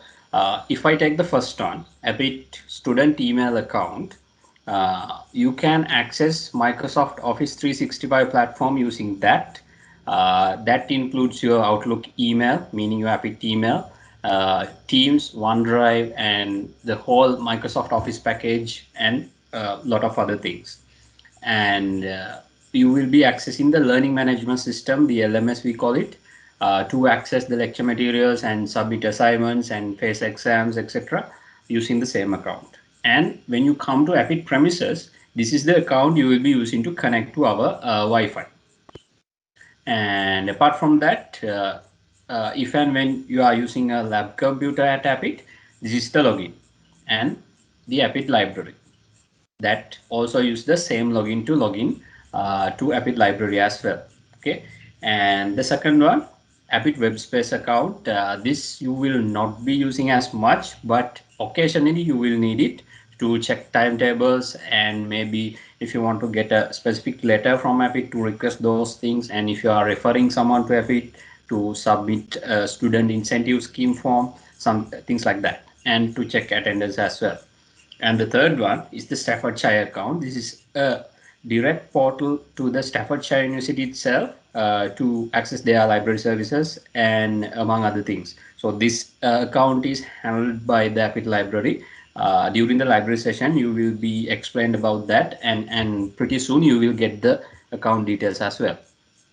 And now I'm going to get into the practicals here, and I hope you can do the same. So please, if possible, please follow this along with me. And if you have any problems right now, you can solve it, ask me directly, and we can proceed together. So first, I trust you have your CB number with you in this. If you can see the first one, a bit student email account. So this is the format CB00 and another four numbers at students.appit.lk. So that would be your Appit email address as well as your username. So I'm going to give me a second. I'm going to share my entire screen so you can see what's happening. Okay. So I'm going to open up the Google Chrome web browser and I'm going to go to office.com. Okay, so open up a web browser and go to office.com. So this is the home page to your Abbott email account. So basically, before I proceed, I think I should clear this. If you are using, say, an organizational computer or even your personal computer which has your office account in it, if your office using, I mean, your workplace is using a Microsoft account, please use a different web browser, because as soon as you go to office.com, if you already have an account, it will take you to that account. Okay, so use a different web browser, or else you can go here and go to incognito window. Then you will have a fresh window where you can use for the Appit account. So go to office.com and go to sign in, and then here, so I'm going to show you an example. So let's assume my CB number, my student number is CB001111. So your own CB number, you have to type it here at students.appit.lk. So I went to office.com, I went to sign in, and I entered my CB number at students.appit.lk. Click next, and the default password is this one. After slash, you can see uh, simple double A, capital double A, 1, 2, exclamation mark at mark. That means holding shift 1, 2. So I'm going to type that password, simple double A, capital double A, 1, 2, exclamation at, and sign in. So before I proceed, is there anyone who is having trouble getting to this point? If you are doing this along with me, or do you have any questions up to this point?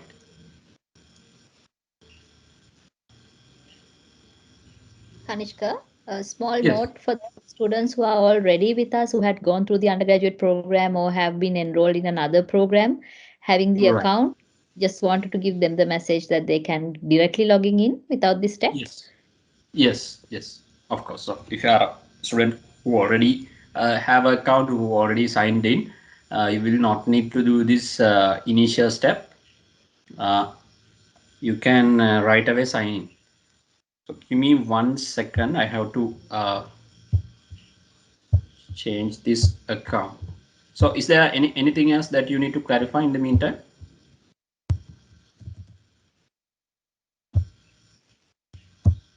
Okay, hope everything is clear. So I'm going to reshare the screen now. Yes, I'm addressing the questions in the chat, Kanishka. Okay, great. Thanks, Kaushal. So sharing it again now. All right. So go to office.com, go to sign in, and once there, type your CB number, and the password is simple double A, capital double A, 1, 2, exclamation at. CB number at students.appy.lk is the username and the password. Sign in, and it says more information required. So if you are a new student that you are logging in for the first time, you need to register your mobile number as well as your personal email address. This is because in case if you forget your password in the future, you can verify your identity and reset the password yourself. So in here, click next, and then Kanishal, you will get to can you come again with the password? you mean the password. It's already in the chat. Please refer to the chat, sir. It's already typed into the chat. Do we put our personal email addresses for the authentication email? Yes, exactly. So in here, first authentication phone, click set it up now, and then select your country +94 Sri Lanka, or if you are in another country, that country, and enter your mobile number, and then click text me.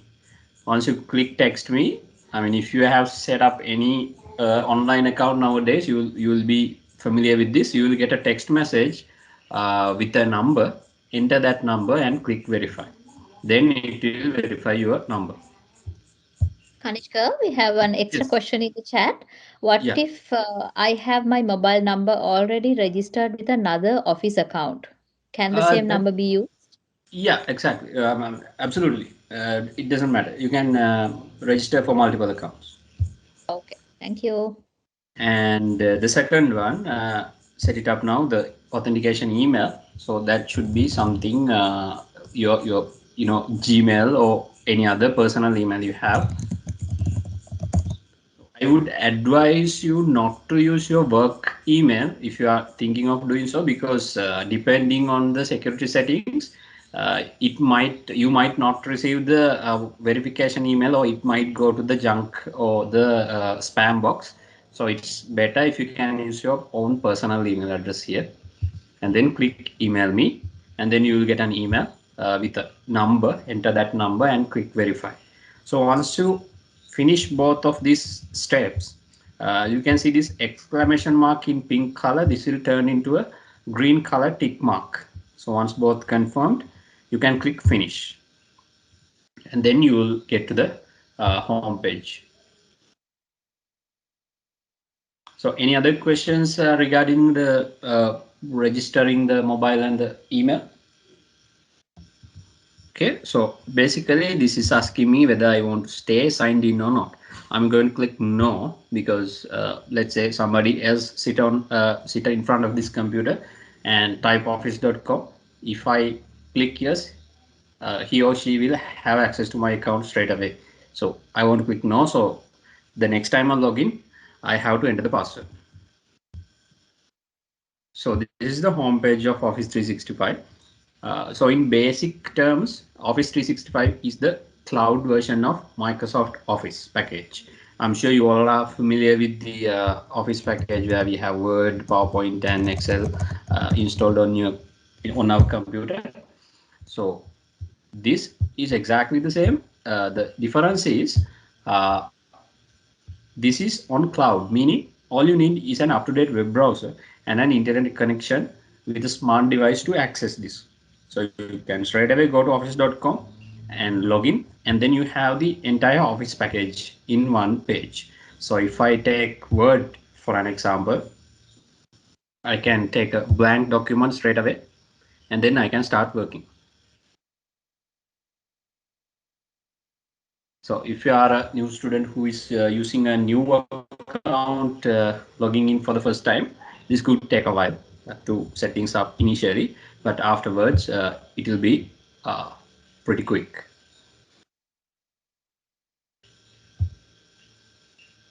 So while that is loading, uh, you have your email account on this home page as well.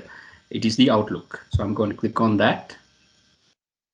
So this is your Appit email inbox from this point onwards. Whenever we say we send an email to you, we mean to this email address. I want to make it very clear. So please check your email as often as possible. Frequently check it, because we'll be sending a lot of valuable, lot of important information to your email. So everything will be, the primary means of communication will be your email, meaning your Appit email address. Okay, so it's loaded. So it's a pretty standard email inbox.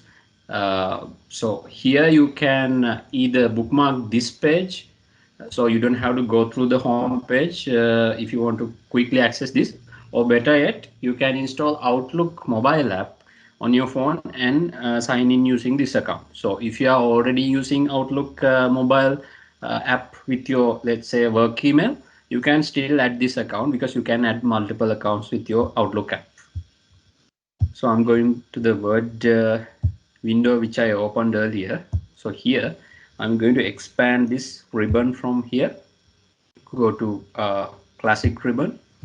So I can see it's pretty much the same as the offline Word version we all know. So here you can straight away start working, and everything you type will be automatically saved. There isn't even a save button on this because it's automatically, each letter you type, it automatically saved. So I'm going to rename this from here doc, and let's say my computer crashes, or I get a power cut, or I drop a glass of water on my laptop and it burns, something like that.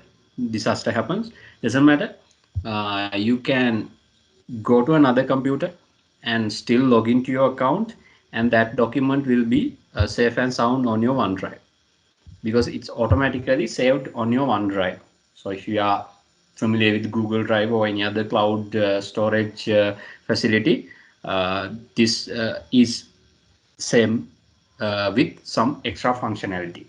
So you get 1 TB of space, roughly 1024 GB of space to upload your study related materials and whatever that you will need to compute your program.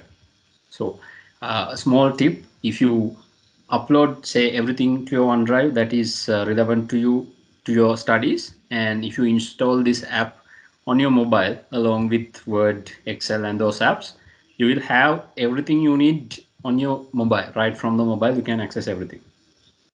So I'm going to go to the Teams now. Okay, before getting into Teams, I'm going to get into the second one, which is the LMS, the Learning Management System. So this Microsoft Office 365 account and the LMS would be the most important accounts. You have most important platforms, I should say, because it's the same account. You are using the same account for two different websites, basically, two different services. So the URL for this is lms.appit.lk, and I'm going to type it in here as well, lms.appit.lk. And if you get this security warning for the time being, please click advance and proceed, and then you will get the homepage of the learning management system. So this is where you will access all the lecture materials as well as lecture recordings, and where you will submit assignments and everything. So here, Kanishka, remember right off the bat, this, yes. Kanishka, sorry to put you on hold for a while. We have two students who are having a difficulty in logging into the account using the Okay. information that you shared. Is it in the chat? That's in the chat. Yes, Chamat Mihindu is one person, and then Avanti Virakon is the other person. There is an error popping up, so maybe Rajita can address in the chat.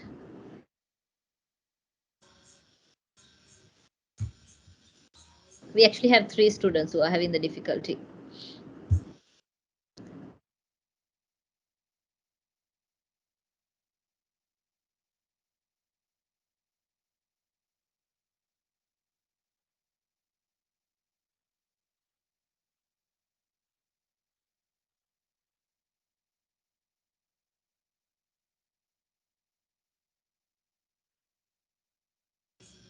So Rajita, are you going to address that? So here, this account identity provider. Does not exist. Okay, so Chamat, I think your account, your browser already has an account. Yes, yes, it's saying about the Azure Active Directory. So basically, take a private window in the browser or an incognito window, and then try to going into the office.com. Please don't Google office.com, because then you could get different Microsoft websites.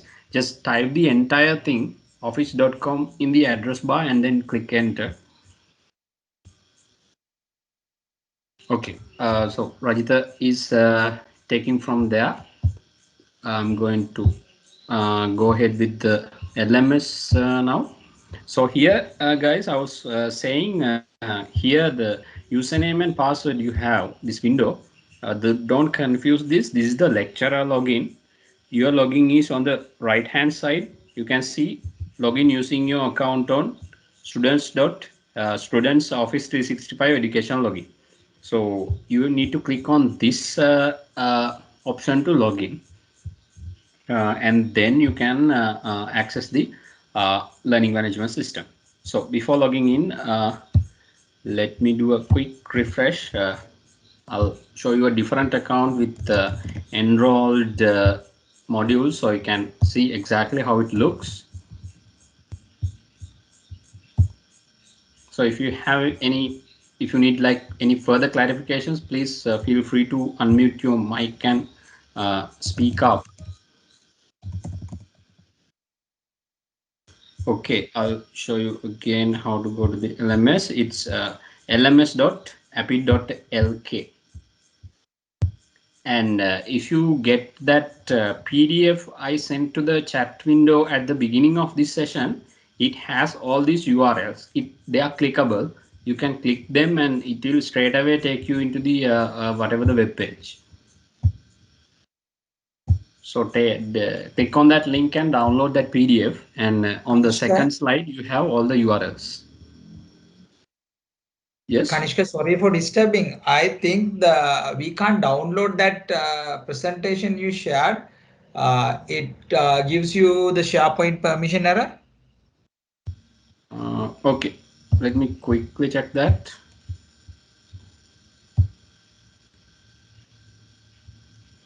Anyone can with the link should be able to view.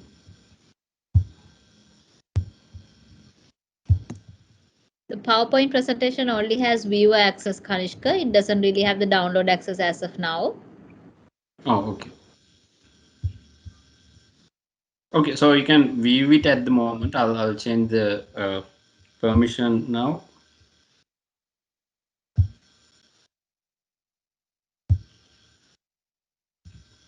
Actually, download is not blocked. You should be able to. So anyway, if you can view, it's okay because anyway we will be sharing this presentation with you. So I was in the login. Here,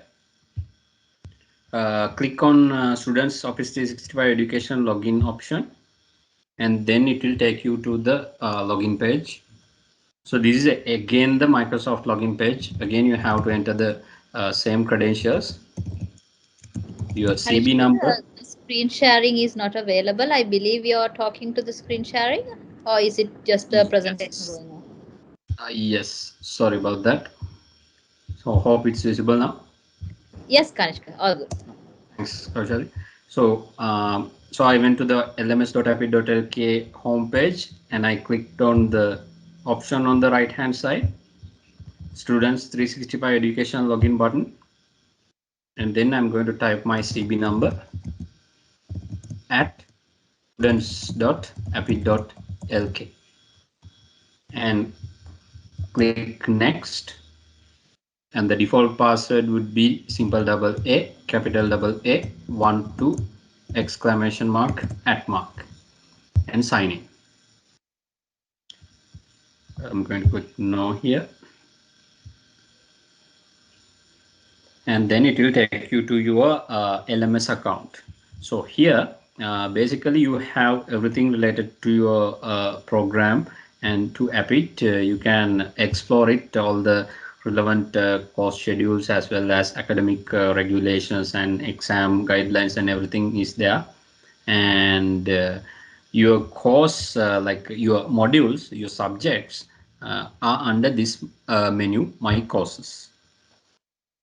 So when you click My Courses, you will see your modules. So I'm going to click on this one as an example, let's say criminal law. And then inside the module, you will see whatever the materials shared by the lecturer. So they could be Word documents or PDFs or entire folders. There are a lot of different resources here that will be shared by your lecturer. So I'm going to click on here, let's say the PDF. I can straight away view as well as I can download. Sorry.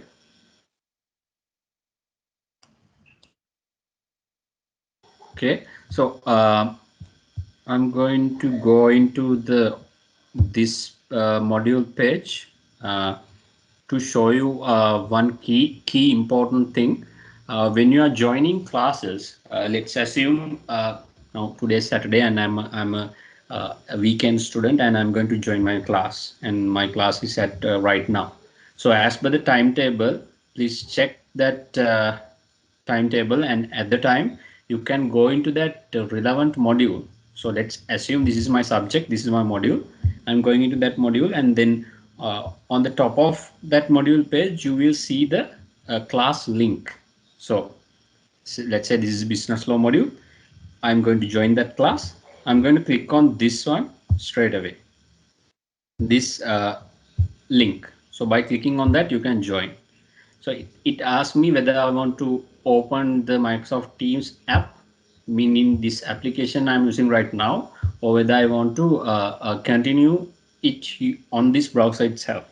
So the advisable way is to use the application. So you can click here. So if you don't have the app already, you can download it and double click. So it will automatically install and then use that option. But for the purpose of this demonstration, I'm going to use the second option because I'm already using the application for this session itself. So remember, always try to use the application. That's the recommended method.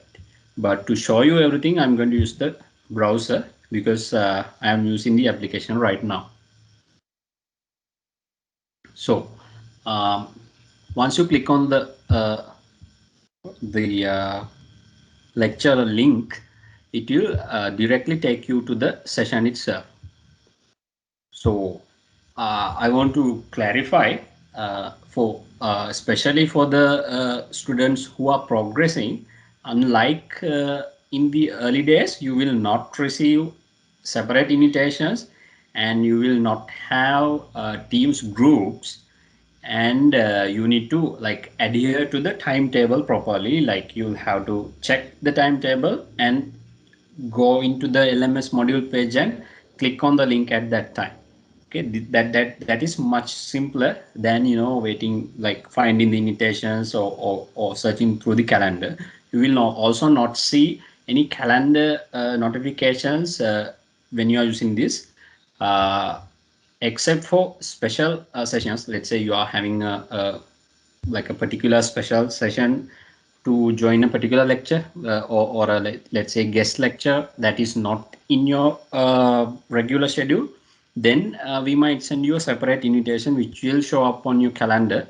But other than that, all the lecture schedules are like the regular lectures will be happening like this. Like you go into the module and you click on the link, and then you can straight away join. And the second link you can see, so this is a recording. When you click on this link, it will take you to the recording. So the lecturers, the relevant lecturers will uh, post the recording links to the LMS page. When you click on that, you can access, like you can view them or you can download. So if I click on this, it will straight away play on the browser itself, or I can go into this option menu and I can click download, so it will download. I'm going to go back. So that's how that's how you join classes, and that's how you download lectures So if you miss a particular lecture, you can download, or if you want to refer a lecture you join for further clarifications or something, you can still download. So all the links will be added to the LMS page by your lecturers, and also the class link themselves also will be on the module page as well. So is there anything that you want to get clarified before I proceed? Anybody stuck in a Are we allowed to particular? change our passwords or are we supposed to keep it as it Yes, is? I'll get to that point. You can, I mean, actually, you should change the password because everyone has the same password by default. Uh,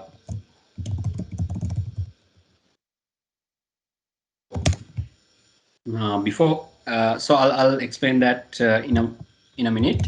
Before getting into that,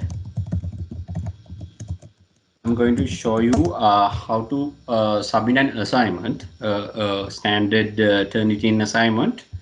So basically, most of your assignments will be what we call Turnitin assignments.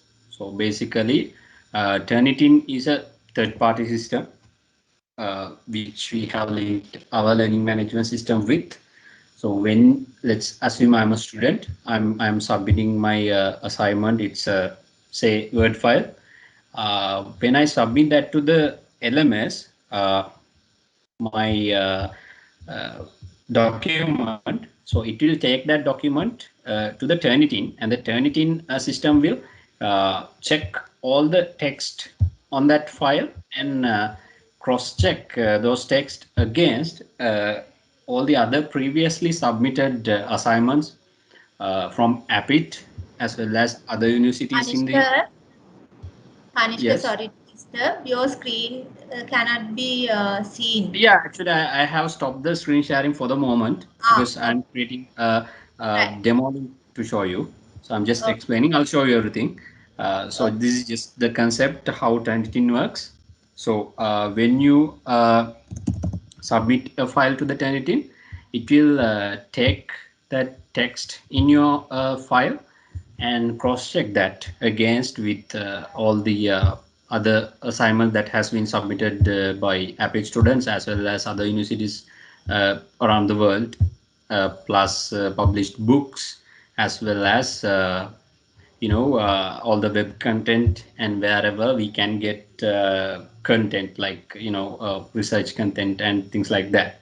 So if there's anything that on my assignment that I have not properly cited, like it's not in bibliography, it will detect that and flag that as plagiarized. So when I submit a document, it will give me a percentage of plagiarism. So that's how the tenting works. So you need to check that plagiarism level and proceed accordingly. You might have to change things. You might have to change edit things. So here I'm going to share the screen again to show you how exactly you can submit an assignment. So after logging into my LMS, I went to this module page. Let's assume this is my module. This is my subject page. It's under my courses. And I scroll down to this link called demo. So this is the icon of a Turnitin assignment link. So the name of the link will be communicated to you by the lecturer or the academic administrator. And so I'm going to click on this link first of all. So now it takes me to the submission page. So here you can see uh, three times start date, due date, and post date. So basically, start date is the time that this link will activate. You can see the submit paper option. This is the option you are using to submit the paper. This option will appear at this time on this date. Okay, and so according to this today, and due date is the deadline. So on 25th October at this time, this link will expire. So I need to submit this assignment before that. So the time frame in between the start date and the due date is the time that you have to submit your assignment. Okay, so those are the most important two times. And apart from that, you have the post date. This is the date that you will have, you will receive your results, or your feedbacks or marks from the lecturers. So these are just a demonstration link. So practically, in reality, this date would be further into the future than the due date. Okay, so after some time, you will see your feedbacks. So I'm going to click on submit paper. So this is how exactly you can submit an assignment. First click on the submit paper, and then here, I believe you need to put your CB number. So you can check this with your academic administrator. Sometimes for, let's say, LLM or law students, they might ask them to put their SU number, but generally it's your CB number. So check that with your lecturer, and it's either your CB number or your student number, depending on your course.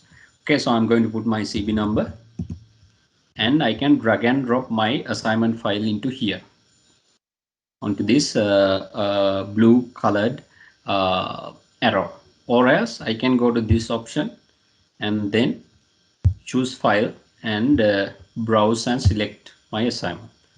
So I'm going to submit this PDF. Let's assume this is my assignment. Select open, and I'm going to upload this file. And once there, I'm going to click add submission.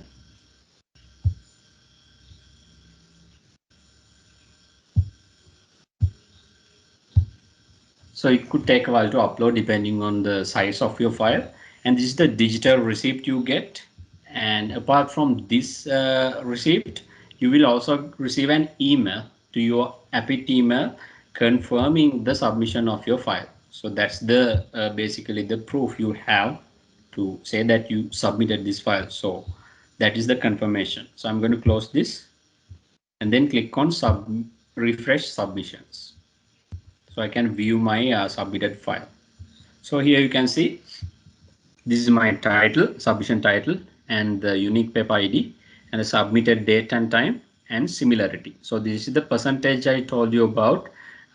So 11% of content on my file has been copied from other sources. So if I click on this title, so this is clickable, you can click on this. It will open your file through the Turnitin, where you can view exactly what it has detected as plagiarism. So whatever the content it has been flagged, you can view it yourself. So this is a demo link, so I put it in a very low setting, so it detects everything, just to show you. So if I click on this particular number here, I can view the exact original source where this part has been copied from. So this is usually would be a paragraph or something bigger, but just to show you, I set it up in a very low setting. Okay, so I'm going to close this now. Any questions about the assignment submissions? Because this is very important part in the LMS.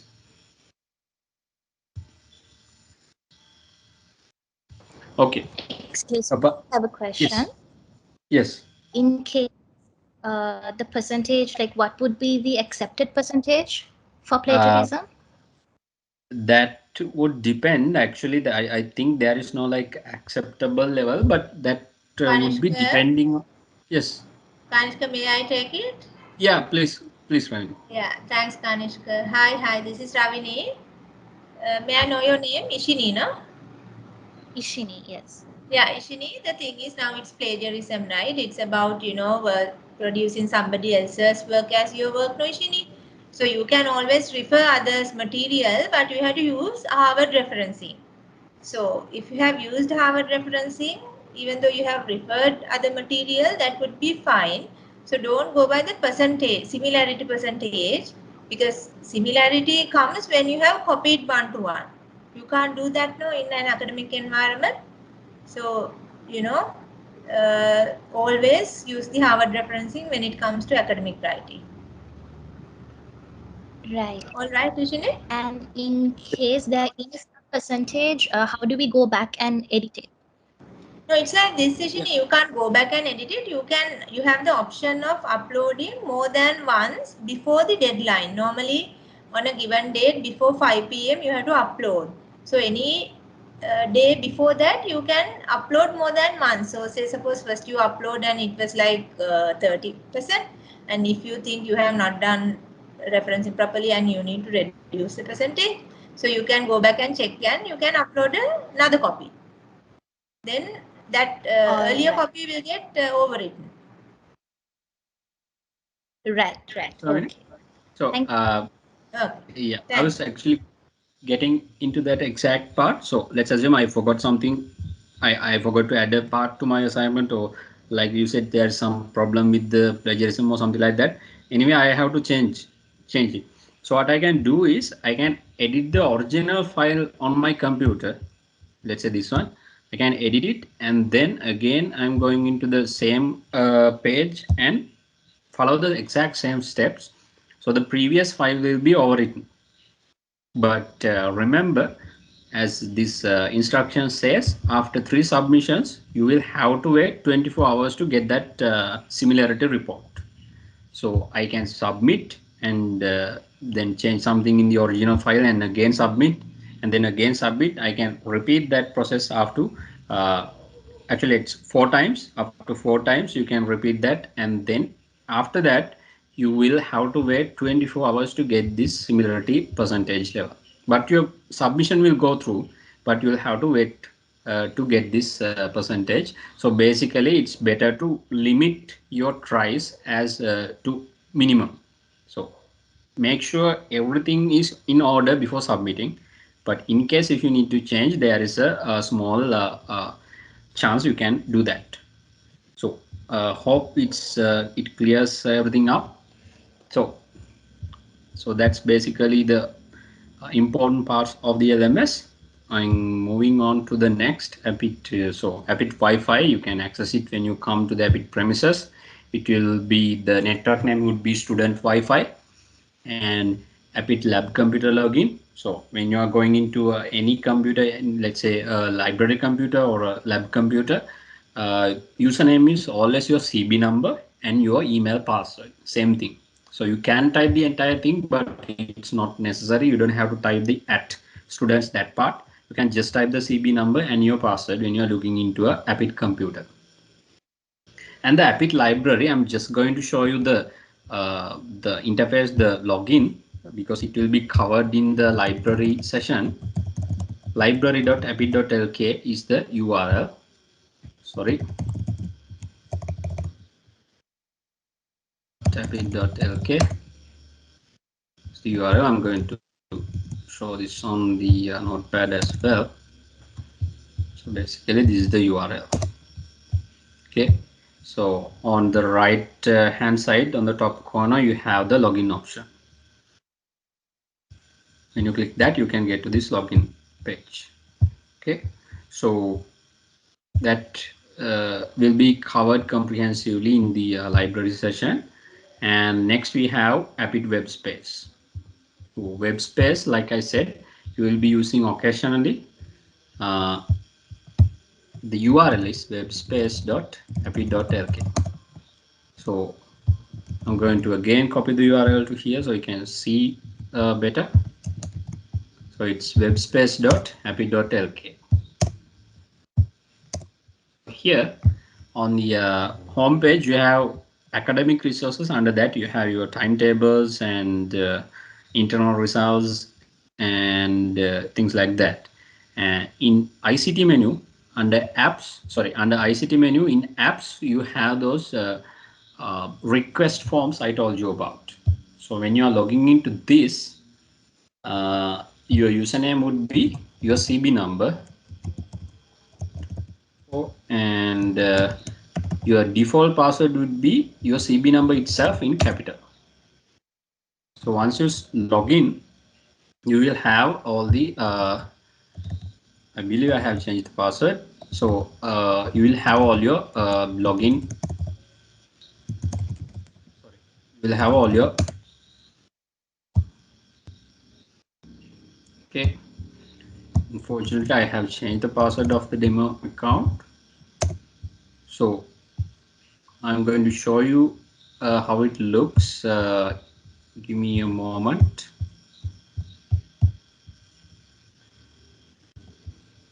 So in the meantime, are there any other questions maybe regarding the previous steps we did regarding the submissions or anything?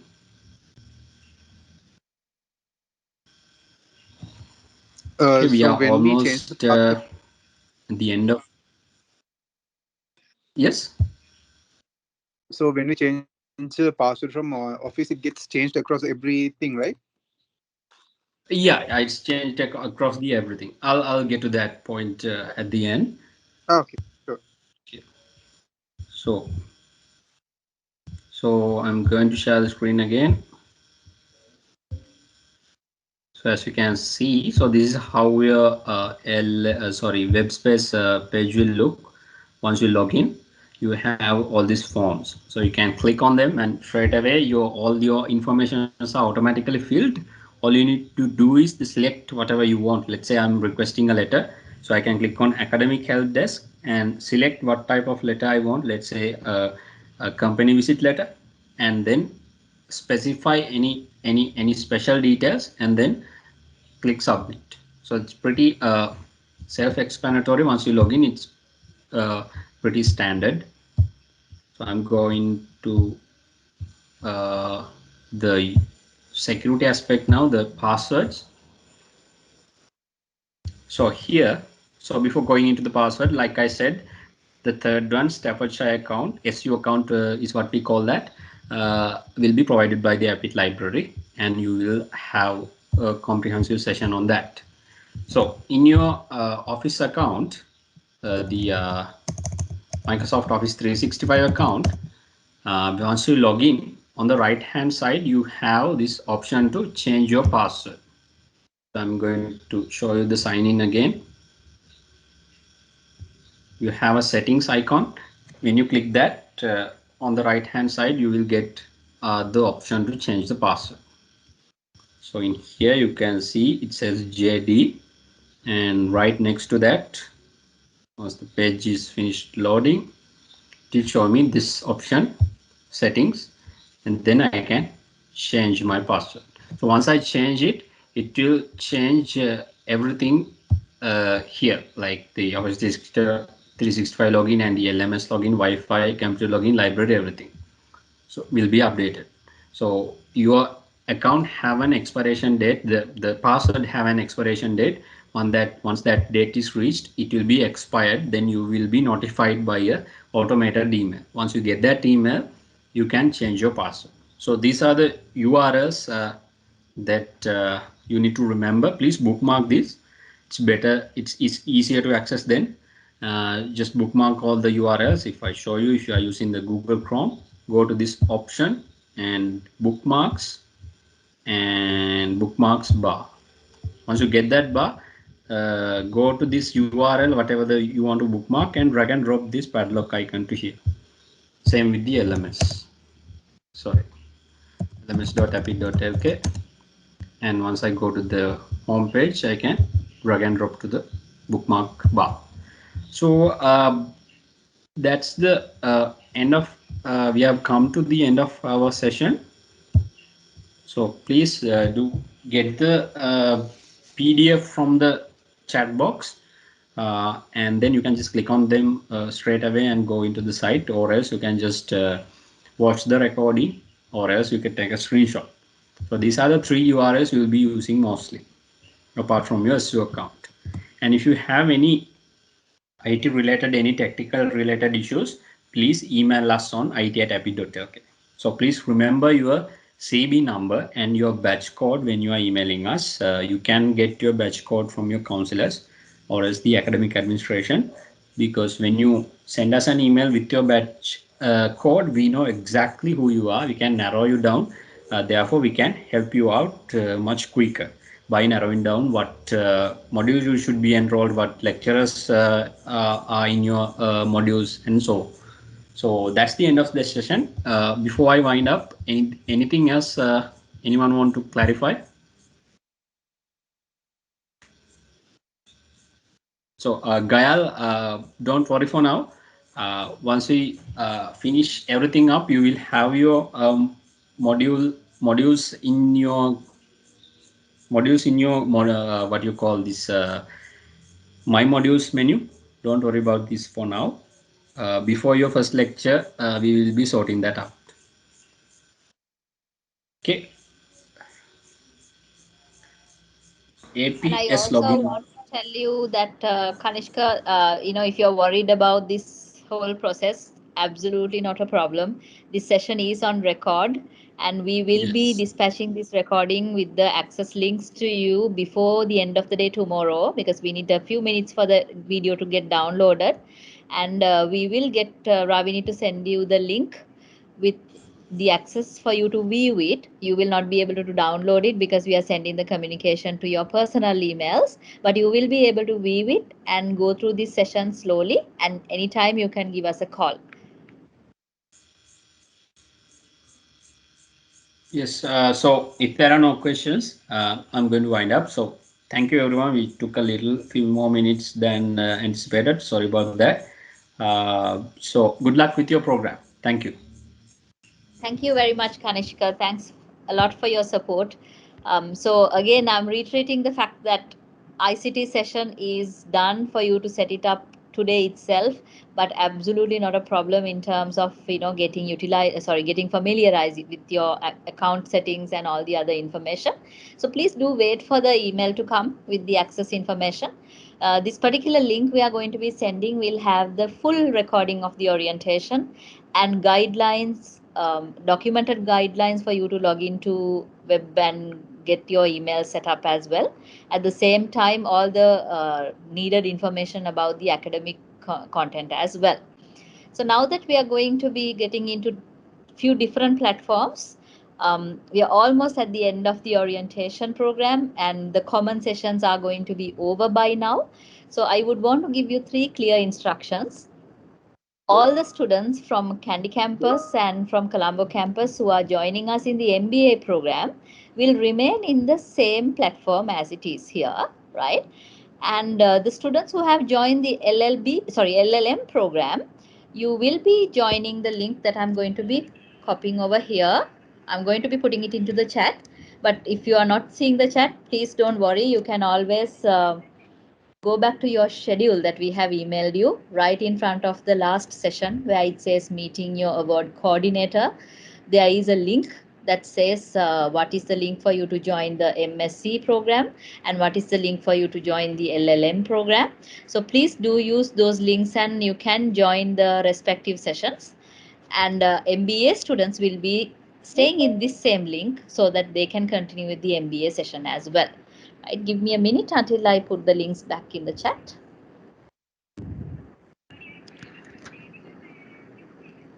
So for LLM, here is the link in the chat. LLM students can copy this or rather link on this and right away join the LLM session. Dr. Chatura is in the platform waiting for all of you. And let me just now copy the MSc program.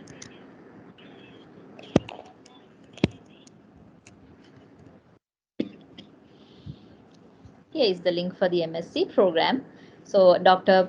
Priyanta Kumaravadu, he is also waiting for you in the platform. So you can join those 2 platforms. And we shall wait for a few minutes and then we could start over with the MBA ones. Ravini, just give me a minute. I'll hop over to the other 2 platforms and come back so we know everyone's in the right platforms. Yes, Kaushal, sure. Sorry, Kaushali, Dr. Rohanta is around? I can Yes. see him in the platform, yes. Doctor?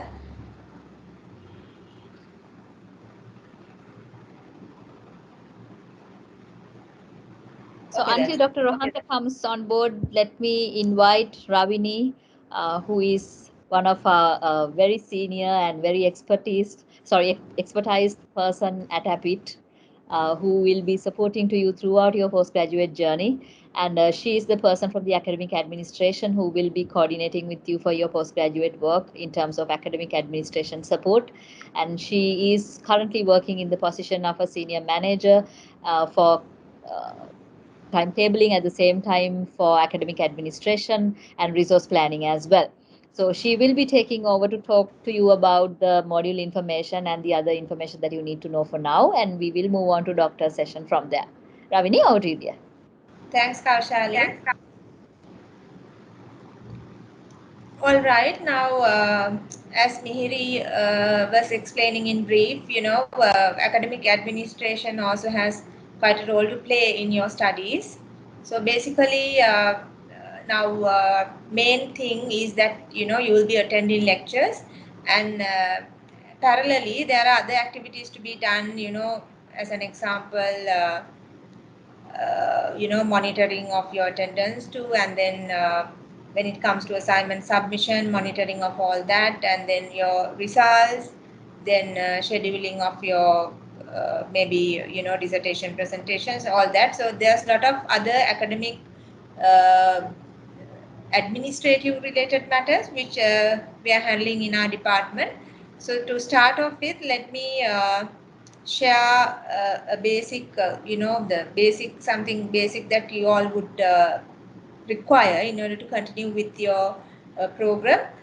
Now, as Mihiri was mentioning, we have done your course planning and all that by now.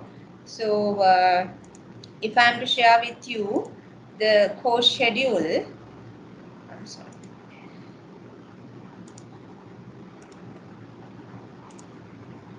Which is pertaining to your course.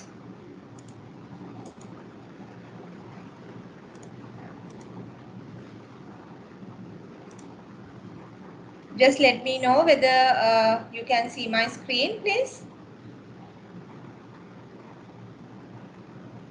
Hello? Not yet, ma'am. Not yet. Oh, sorry.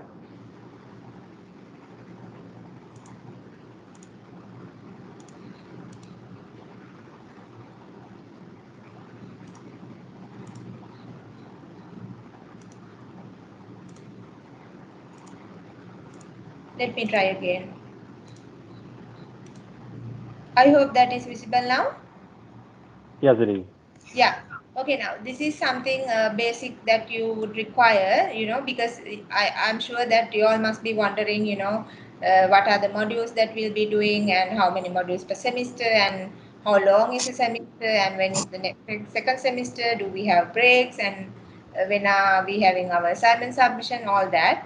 So this is the main piece of information which is related to, which is answering to all these questions. We call this as the course schedule. As you can see, we have a timeline here. We have year 2021, 2022, and 2023, and we have listed modules that are pertaining to your course, Masters of Business Administration. And here, what you can see is the two modules which we have planned for your first semester. So I got a question saying that business law is there, but you are doing MBA. Business law is a module which we are offering in Masters in Business Administration program, because it is important for you all to know a bit of law in relation to business as well, since this is a business management or business administration program. So in the first semester, you have strategic marketing management and business law schedule. So we are here now because we are in October, and we have lectures scheduled up until next year, January. And then we are moving to your second semester, where we have scheduled performing in organization and strategic management. Certain modules could change, but roughly this is the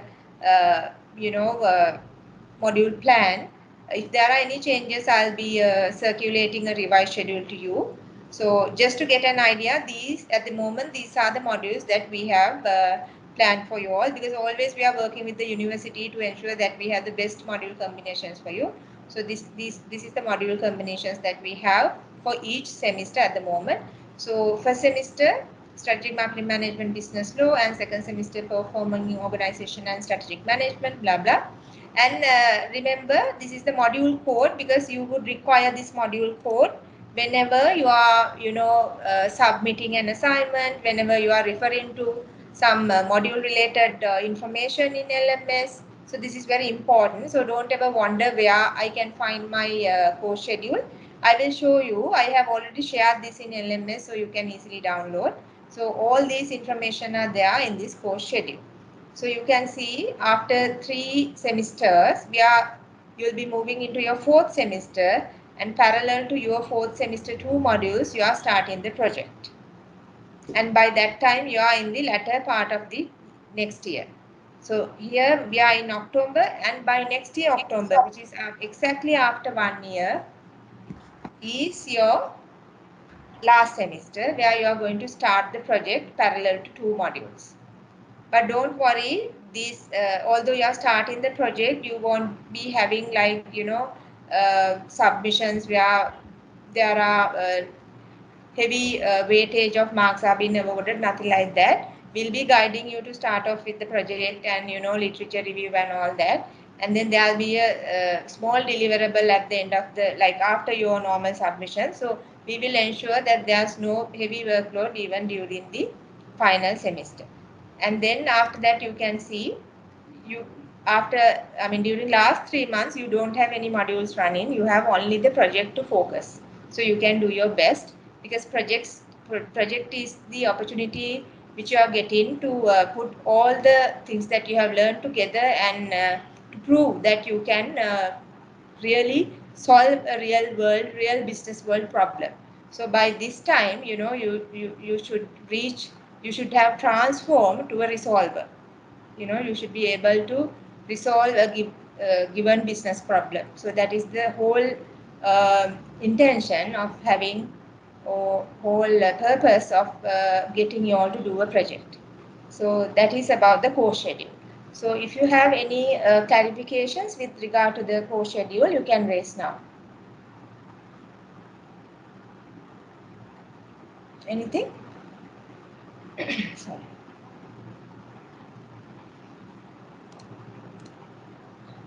Ravini, can I say something? Yes, doctor. See, ladies and gentlemen, thank you very much once again for the confidence you have given. And Ravini, can you just put that chart again? Sure, doctor, I will share it. Is it visible, doctor? No. Not yet.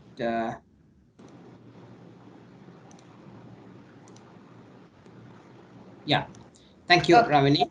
Right. See, one thing I want you all to keep in mind is that some of these subjects, we might bring in some new subjects. So there are three subjects that we are very interested to bring. One is international business, other one is called marketing innovation, and the third subject is called marketing environment. Sorry, entrepreneurship. So I'm right now working with Staffordshire University to get the whole thing certified and properly put in perspective.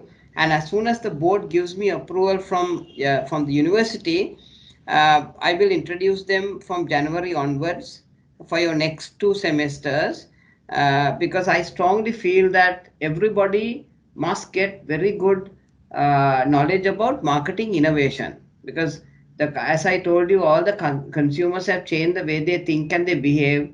So we have to come out with innovative products in offices. So for that, you all must get equipped with the correct skill set. So I have selected a lecturer who is brilliant on product development.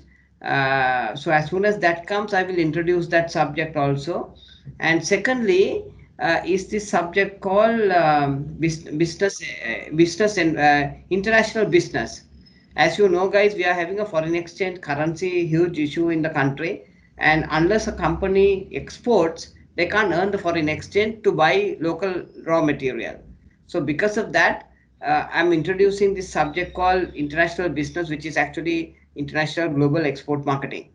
So that there again, I have selected key exporters. I mean, as I don't know whether you know, but I was the former chairman of the Export Development Board. So I have selected some fantastic exporters to come and teach you and guide you and mentor you on how to drive export businesses. And one of them happens to be the guy who handles Danko Tour, exports, and the other one is going to be a guy who handles um, the Munch biscuits. Both are brilliant guys, right? In fact, both people are studying at the DBA program at APIT from Asian Institute of Technology (AIT). So that is what Jayani actually drives it from APIT. So I would like to bring that subject. And third, of course, is entrepreneurship. So that's that. And then that last point that Ravini mentioned about the project, there she has got 7 professors from the best universities in Sri Lanka: Kelania, Colombo, and what are the other university, Ravini? Colombo, Peradeniya. Kelania, Yeah, Peradeniya. and Peradeniya, where she Yeah. has got the top, And sorry, Japura, no? and Japura. She has got top 6 professors who will teach you about how to do the final project. And again, I am telling you, please, I want now that is 68 in this group. Please understand, guys, that nobody is going to fail. Huh? MBA is not to pass and fail. That is, if anybody thinks that you're going to fail, no, guys, that doesn't work. Everybody in this batch is going to pass. But guys, the objective is not passing and failing. The objective here is how do you engage people? How do you talk? How do you debate with a lecturer? How do you fight with the guy? How do you, like what Dr. Bharati was saying, have you learned the art of reading journal articles, reading proper magazines, listening to maybe podcasts, reading the newspaper. The Daily FT is a very good paper to read. So likewise, you need to kind of change your behavior. So that is what we are going to instill in you. So please don't worry about whether you're going to pass or fail. No, no chance, guys. Everybody passes MBA, right? Nobody fails MBA. But it's just that we have to get the correct speed with you. Okay? Thank you, Ravini. Over to you. Right, thanks, Doctor.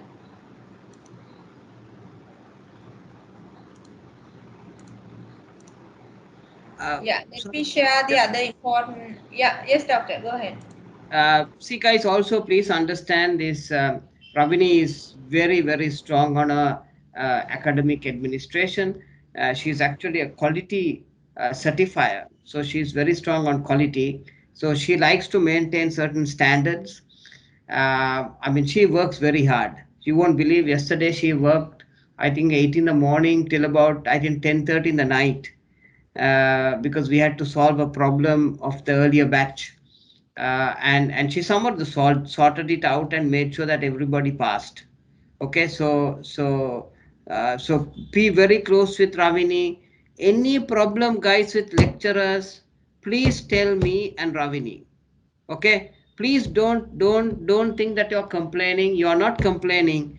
You're only just telling us and giving some feedback, and we will nicely, maturely handle the situation. Anyway, guys, all the lecturers have been handpicked by me, right? They are very, very close to me. So if there's any problem, just let me know. If sometimes lecturers are going too fast, some people might say that they're going too slow. Sometimes people might say I would want a little bit more detailed knowledge. Some people might say I like to have some case studies. So whatever feedback you have, please tell Ravini and me, and we will immediately adjust to serve you all and make sure that you guys some of them make it through and pass. Okay, Ravini, over to you. Okay, Doctor, thanks. So let me show you another important document, which is the assessment schedule. Is it visible, Doctor? Yeah, Ravini, I can see Oh, it. okay, thanks. So I was talking about assessment. Now you have 2 assignments, like 2 modules in the first semester. So for those 2 modules, we have 2 assignments, like 2 individual assignment to be submitted. So what sorry, what will happen is,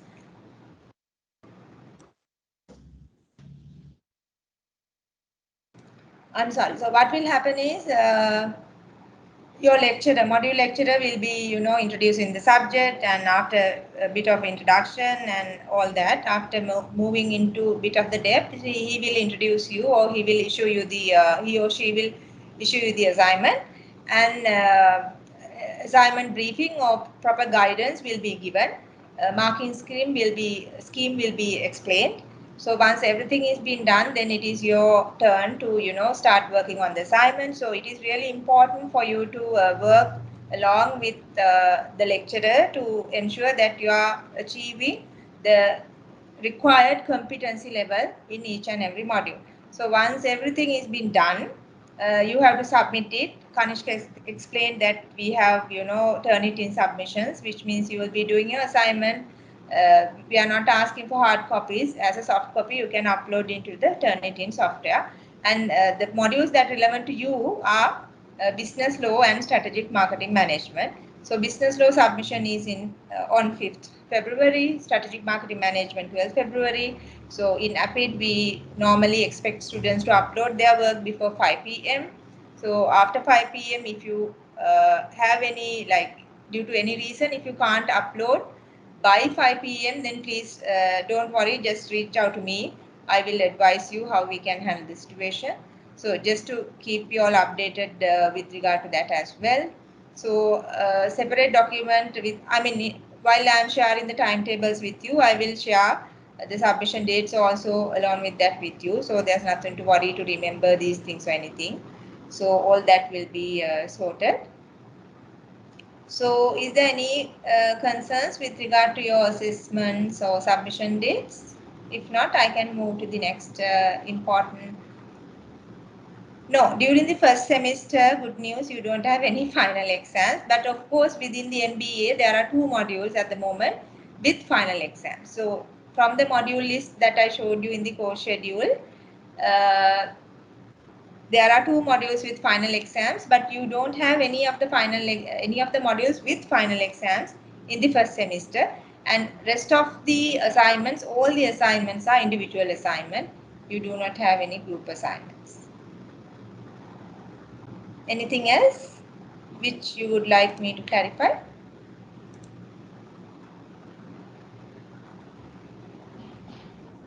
So whether exams are open book or closed book, that depends, depending on the situation actually, I must say, because if we have normally face-to-face lectures, most of the exams, both the exams are closed book exams.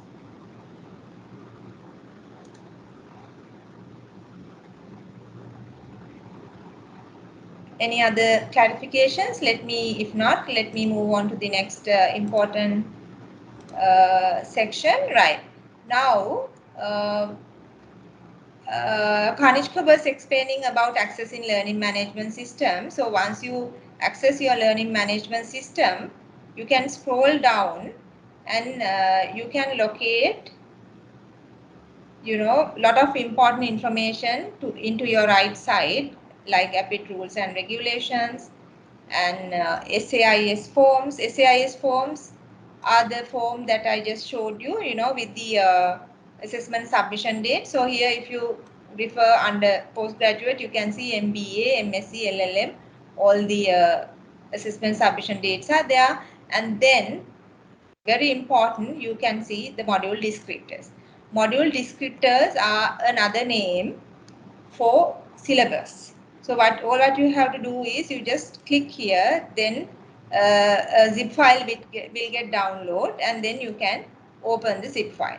So as an example, now in this zip file, now there are 8 module descriptors, and I have opened one for you. This is the risk management module descriptor. Basically, this is the risk management syllabus. So your lecturer will be teaching according to this, along with this. But anyway, as expected, lecturer will be adding much more value using their experience to the particular module descriptor. So if you go through the module descriptor, you can see assessment criteria is being given. So this is one of the modules which I told you, where we have a final exam, 100%. And assessment details are given. and then indicative content is given. So there's no surprises, there's nothing to wonder for you to understand what will be taught, or what would be the topics, whether they'll be covering this and that and all that, because everything is already given here. And then very important, learning outcomes are given, because we have set the assessment in order to achieve the learning outcome. So it is really important for you to understand that and address all the concerns expected, or all the issues expected in the assignment, because why, then only you can uh, achieve all the learning outcomes, and then only you can reach the particular competency level. So all the information are given here, along with the textbooks or recommended text that you have to read in order to uh, perform well in this particular subject. And this module list is already been informed to library, Apple library, and library team is ready to assist you in terms of accessing these books. We have e-copies of these books already, so you can make a request and you can access our library material online, and you can refer. If you need a particular journal article, even you can make a request and you can uh, get it through our library. So these are the important information which you can learn from a module descriptor. So now that I have showed you where we have the module descriptors, so I need you all to download it and just go through, have a rough idea, especially about the two modules that you will be doing in your first semester. Then there are no surprises. You know what is the module, and what are the learning outcomes, what are the books that you need to read. So as Dr. Rohanta was mentioning, you have to read for the MBA. So when you have done your homework, when you have the proper base, I think you can best perform in your MBA. So that's all what I have to say, Doctor. Is there anything for you to add? Uh, I think Ravini, um, I think we are given a very good understanding of the expectations. Um, it's not a easy journey that's going to be, but it's also going to be not a difficult journey. It's all about an experience that you're having, and you must enjoy this experience and make sure you get the best out of it.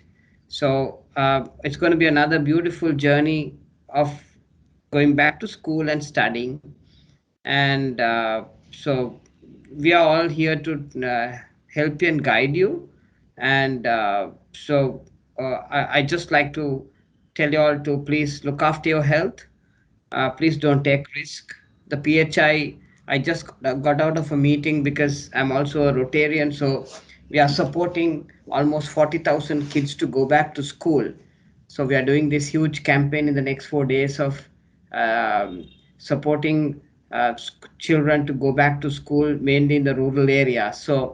Uh, so the PHIs are saying that while the number of cases are coming down to 125, at the ground end they see the cases increasing. So please wear your mask, keep a social distance, and and always stay in ventilated areas. Outdoor is the best, they say. So please, guys, I know you are doing a master's. I know Friday evenings you love to go and hang out in pubs, and it's crazy. I know that um you want to go back uh, to pre-pandemic times, but we are not yet out of the woods.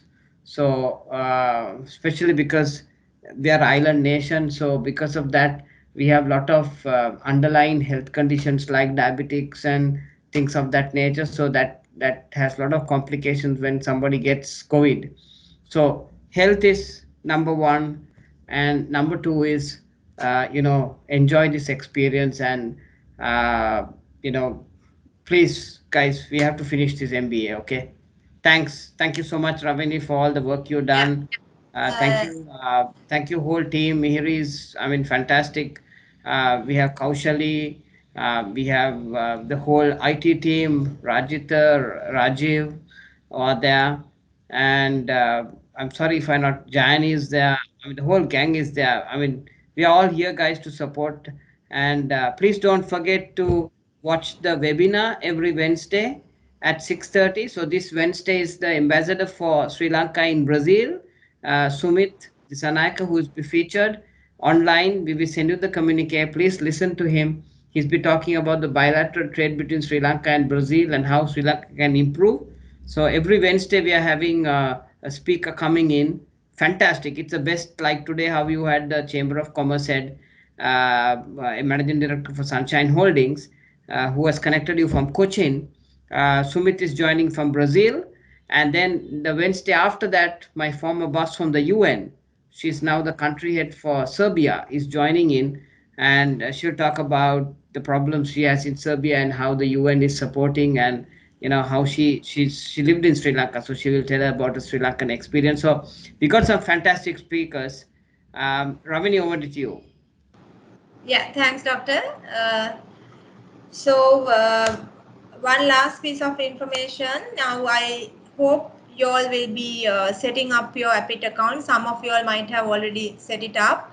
So if you have any concerns, please feel free to email to it@appit.lk. So they are ready to support you at any given moment. Because I'll be emailing your timetable and assessment schedule and course schedule and all this important information to your Appit email account. So you can easily check and you can join with the relevant lecture on a particular given date. So that's all, doctor. Ravini, Yeah. Ravini, we are starting classes on Thursday, right?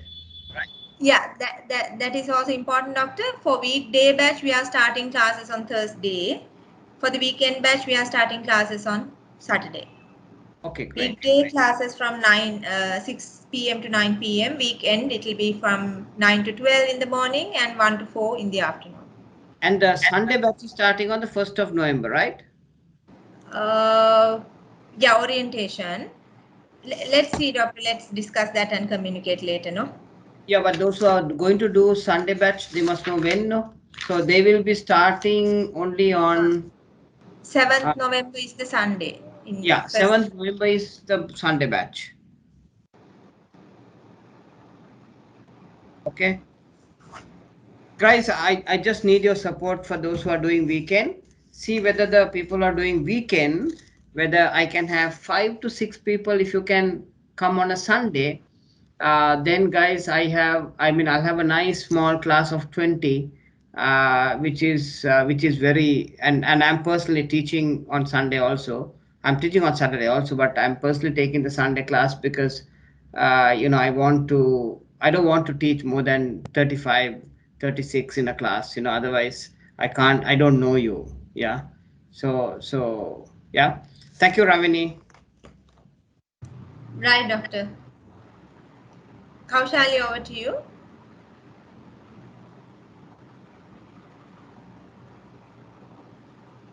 Kaushali? Sorry, my network is giving a trouble. I hope I'm audible. Yeah, now audible, Kaushali, yes. All right. Okay.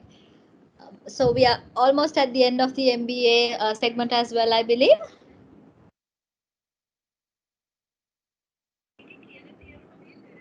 Hello. Yes, Kaushali, yes. All right.